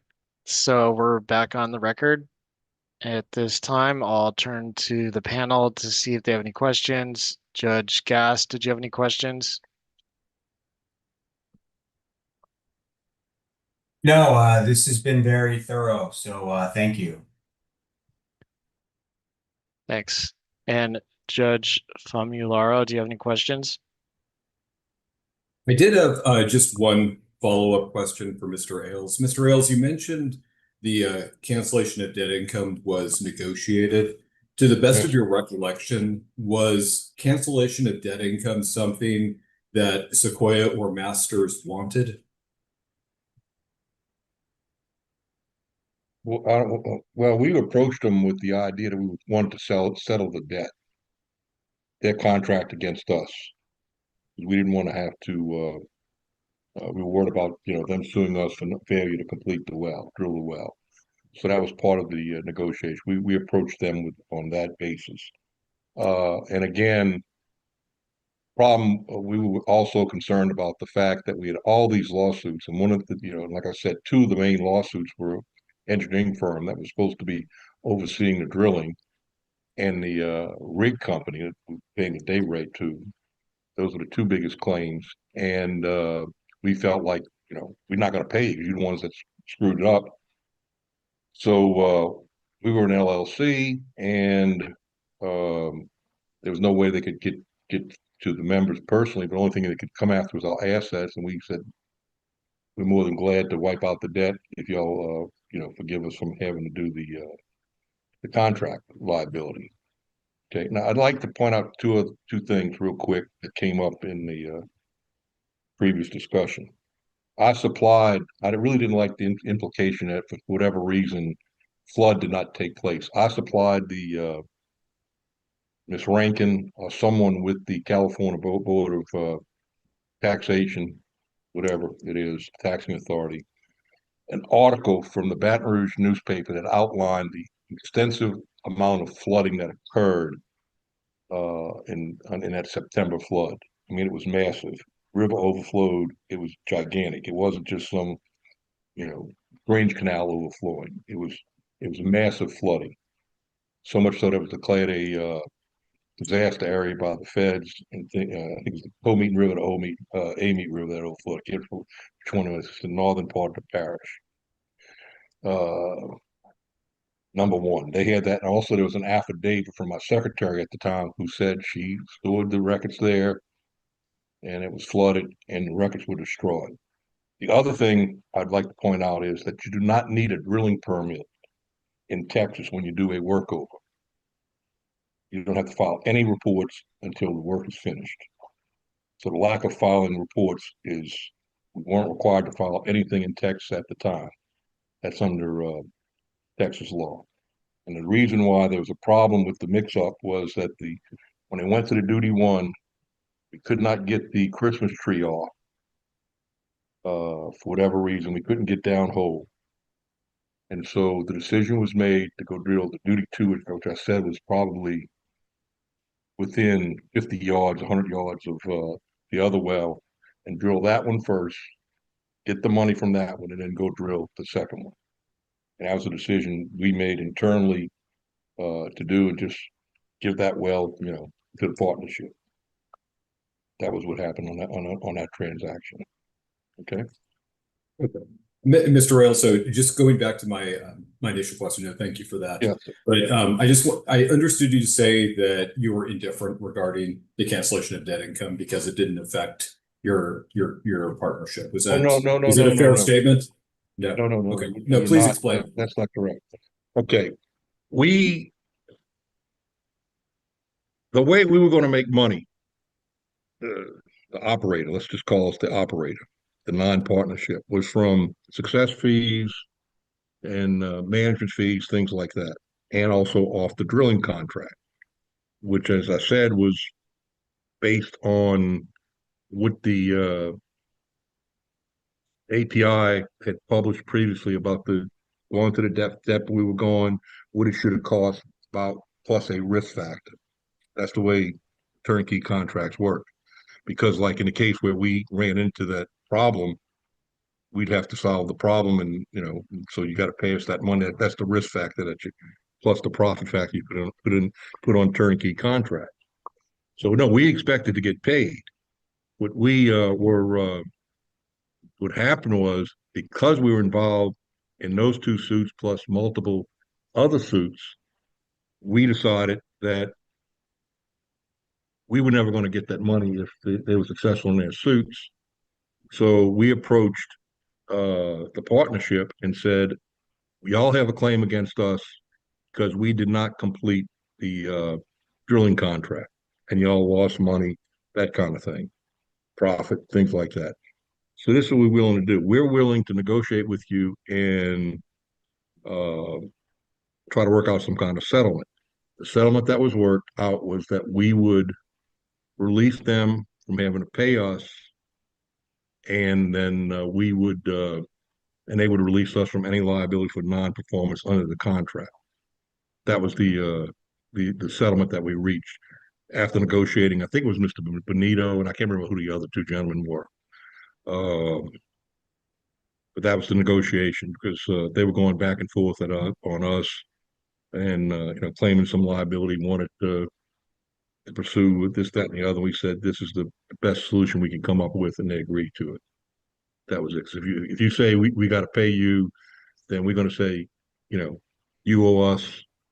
And as a practical matter, it'd probably, in Louisiana, it'd probably all been offset anyway, as a legal matter. Okay. No, I appreciate the clarification. Thank you. Yeah, I mean, it was purely contractual. Can I ask one further clarification of Mr. Ailes, just to help clarify my thinking and perhaps with others? Sure, go ahead. Which is the alternative to a cancellation of indebtedness situation, where you said there's a contract price, we're compromising that, we're coming to a resolution, would be that the general partners of Sequoia and Masters would be personally liable to make up the difference in cash on that contract. Isn't that right? Correct. Is there general? We would have sued on the notes. I'd have walked into the 19th JDC. I think that was in the agreement. Said, Judge, I've got these 10, 15 notes totaling whatever amount. Filed a suit, walked in, said, here, I want a summary judge. Judge would have given us a summary judgment right there on the notes. I'd have gone over to California and started hitting, Mr. Yates and Mr. Benito, whoever else was in the agreement, their bank accounts, seizing the cash out of their accounts. Right. And in the case of Sequoia, again, to clarify, there were notes. In the case of Masters, there were no notes. From a legal impact, there'd be no difference. You'd still have a claim against the general partners. Is that Yeah, right? I'd have just gone in and said, "They general partners, Your Honor, this is how much they owe us. Here's the bill. Thank you very much." You'd sign the judgment and I'd just hit their bank accounts. Okay. Great, thank you. Okay, and thank you. I have no further questions. Okay, thank you. So at this time, Mr. Shuey can make your closing remarks for 10 minutes and you can proceed when you're ready. Great, thank you. Well, I appreciate everyone's time today. I'd like to point out just a few points to counter FTB's argument and then to make some closing remarks for us. So one, just to flag for everybody, and it came out in the questions here, that Masters did not have promissory notes. Sequoia, they entered into them from a tax impact. They made no difference. These Sequoia and Masters were not leveraged in the sense that that word is most typically used in the case law. There were not deductions taken against the notes. The deductions were taken all the way through from the liabilities actually incurred at the Sequoia and Masters partnership level. Also wanted to flag, I don't know that FTB said this incorrectly per se, but just being careful about use of the words related parties and arm's length relative to the case law, which is that the case law most commonly that I've seen looks at arm's length between the investor level. So this would be appellants, Mr. Yates, Mr. Batchelor, and where that money is being invested into, like Sequoia and Masters, where there would not be, say, 100% ownership of Mr. Yates with that. So that's a clarification that I think is important to make. As to the point about no evidence of the actual expenditures, that's not true. There are bank statements and bank records provided that show monies both coming in and going out. I believe that was for Masters, but I can go and double check. In addition to the contracts that were signed and the oral testimonies. The question that still remains unanswered, and I think is a important part to looking at these cases, is confirming the amount of tax reductions received by appellants and then comparing that to the cash contributed, which I think that part of it at least is not in dispute, the cash contributed. And so with that, I'll make some closing remarks. The FTB has argued that the testimony provided, in addition to the over 21,000 pages of records, are insufficient proof of what was happening here.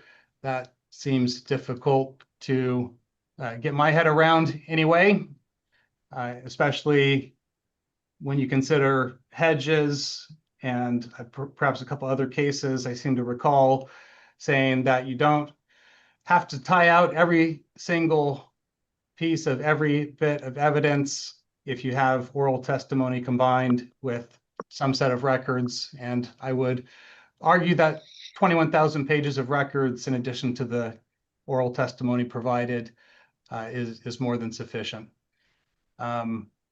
Appellants were in fact general partners in Sequoia and Masters. That was not disputed by the Franchise Tax Board. Accordingly, any liabilities incurred on behalf of the partnerships would also be borne by those general partners, the appellants, on their pro rata basis. Appellants contributed cash, real money, checks and wires to invest in Sequoia and Masters. Again, distinguishing from at least some of the cases where there was no money going into the investments. And that question of, you put in cash, say it's 100 grand, you get 50,000 reduction in your tax attributes. Is that a tax shelter or is it not? Case law all seems to show, when you go through and crunch those numbers just on a quantitative basis, not considering intent of the investors, anything else that happened. That seems to be a open and shut type of case, at least as I read those cases.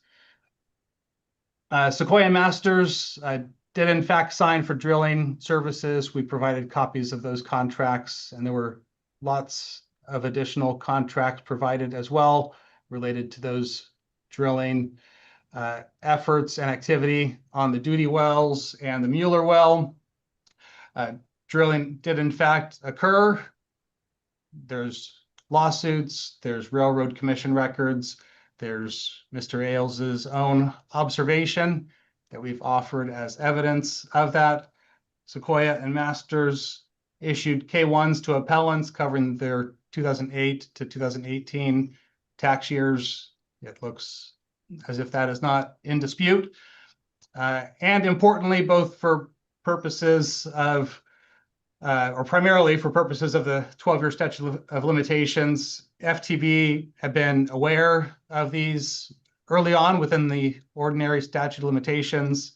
They decided not to proceed for whatever the reason was. They asserted a nest and interest-based penalty, which they said, it was their argument, allowed them to open up the 12-year statute of limitations. Once that was opened, some time had passed. They then eliminated those penalties, again, which FTB's words in their own writings, that was their reason for opening up the statute. And to the point about challenges in finding documents, memories, etc. We're now 18 years after the investments in Sequoia, 17 years after Masters, and the prejudice to appellants from those delays, which FTB's even has acknowledged insofar as it's agreed to abate interest for part of that period. That should not that should be a consideration in evaluating the veracity of the arguments presented and the testimonies of appellants and witnesses. So with that, I will conclude my closing statement and turn it over to Franchise Tax Board. Thank you, Mr. Shu. But I think that'll wrap up the presentations according to what we agreed upon in the order. But I will ask my co-panelists if there's any final questions of either party. Judge Gass, did you have any questions? I do not have any questions. Thank you. Okay. And Judge Famularo, do you have any final questions? No more questions. Thank you. Okay, thanks. So if there's nothing further, I'm going to conclude the hearing. And we will issue a written opinion within 100 days. So the record is now closed. And thank you to everyone for appearing today. Great. Have a nice day. Thank you. Rest of your Thank day. you.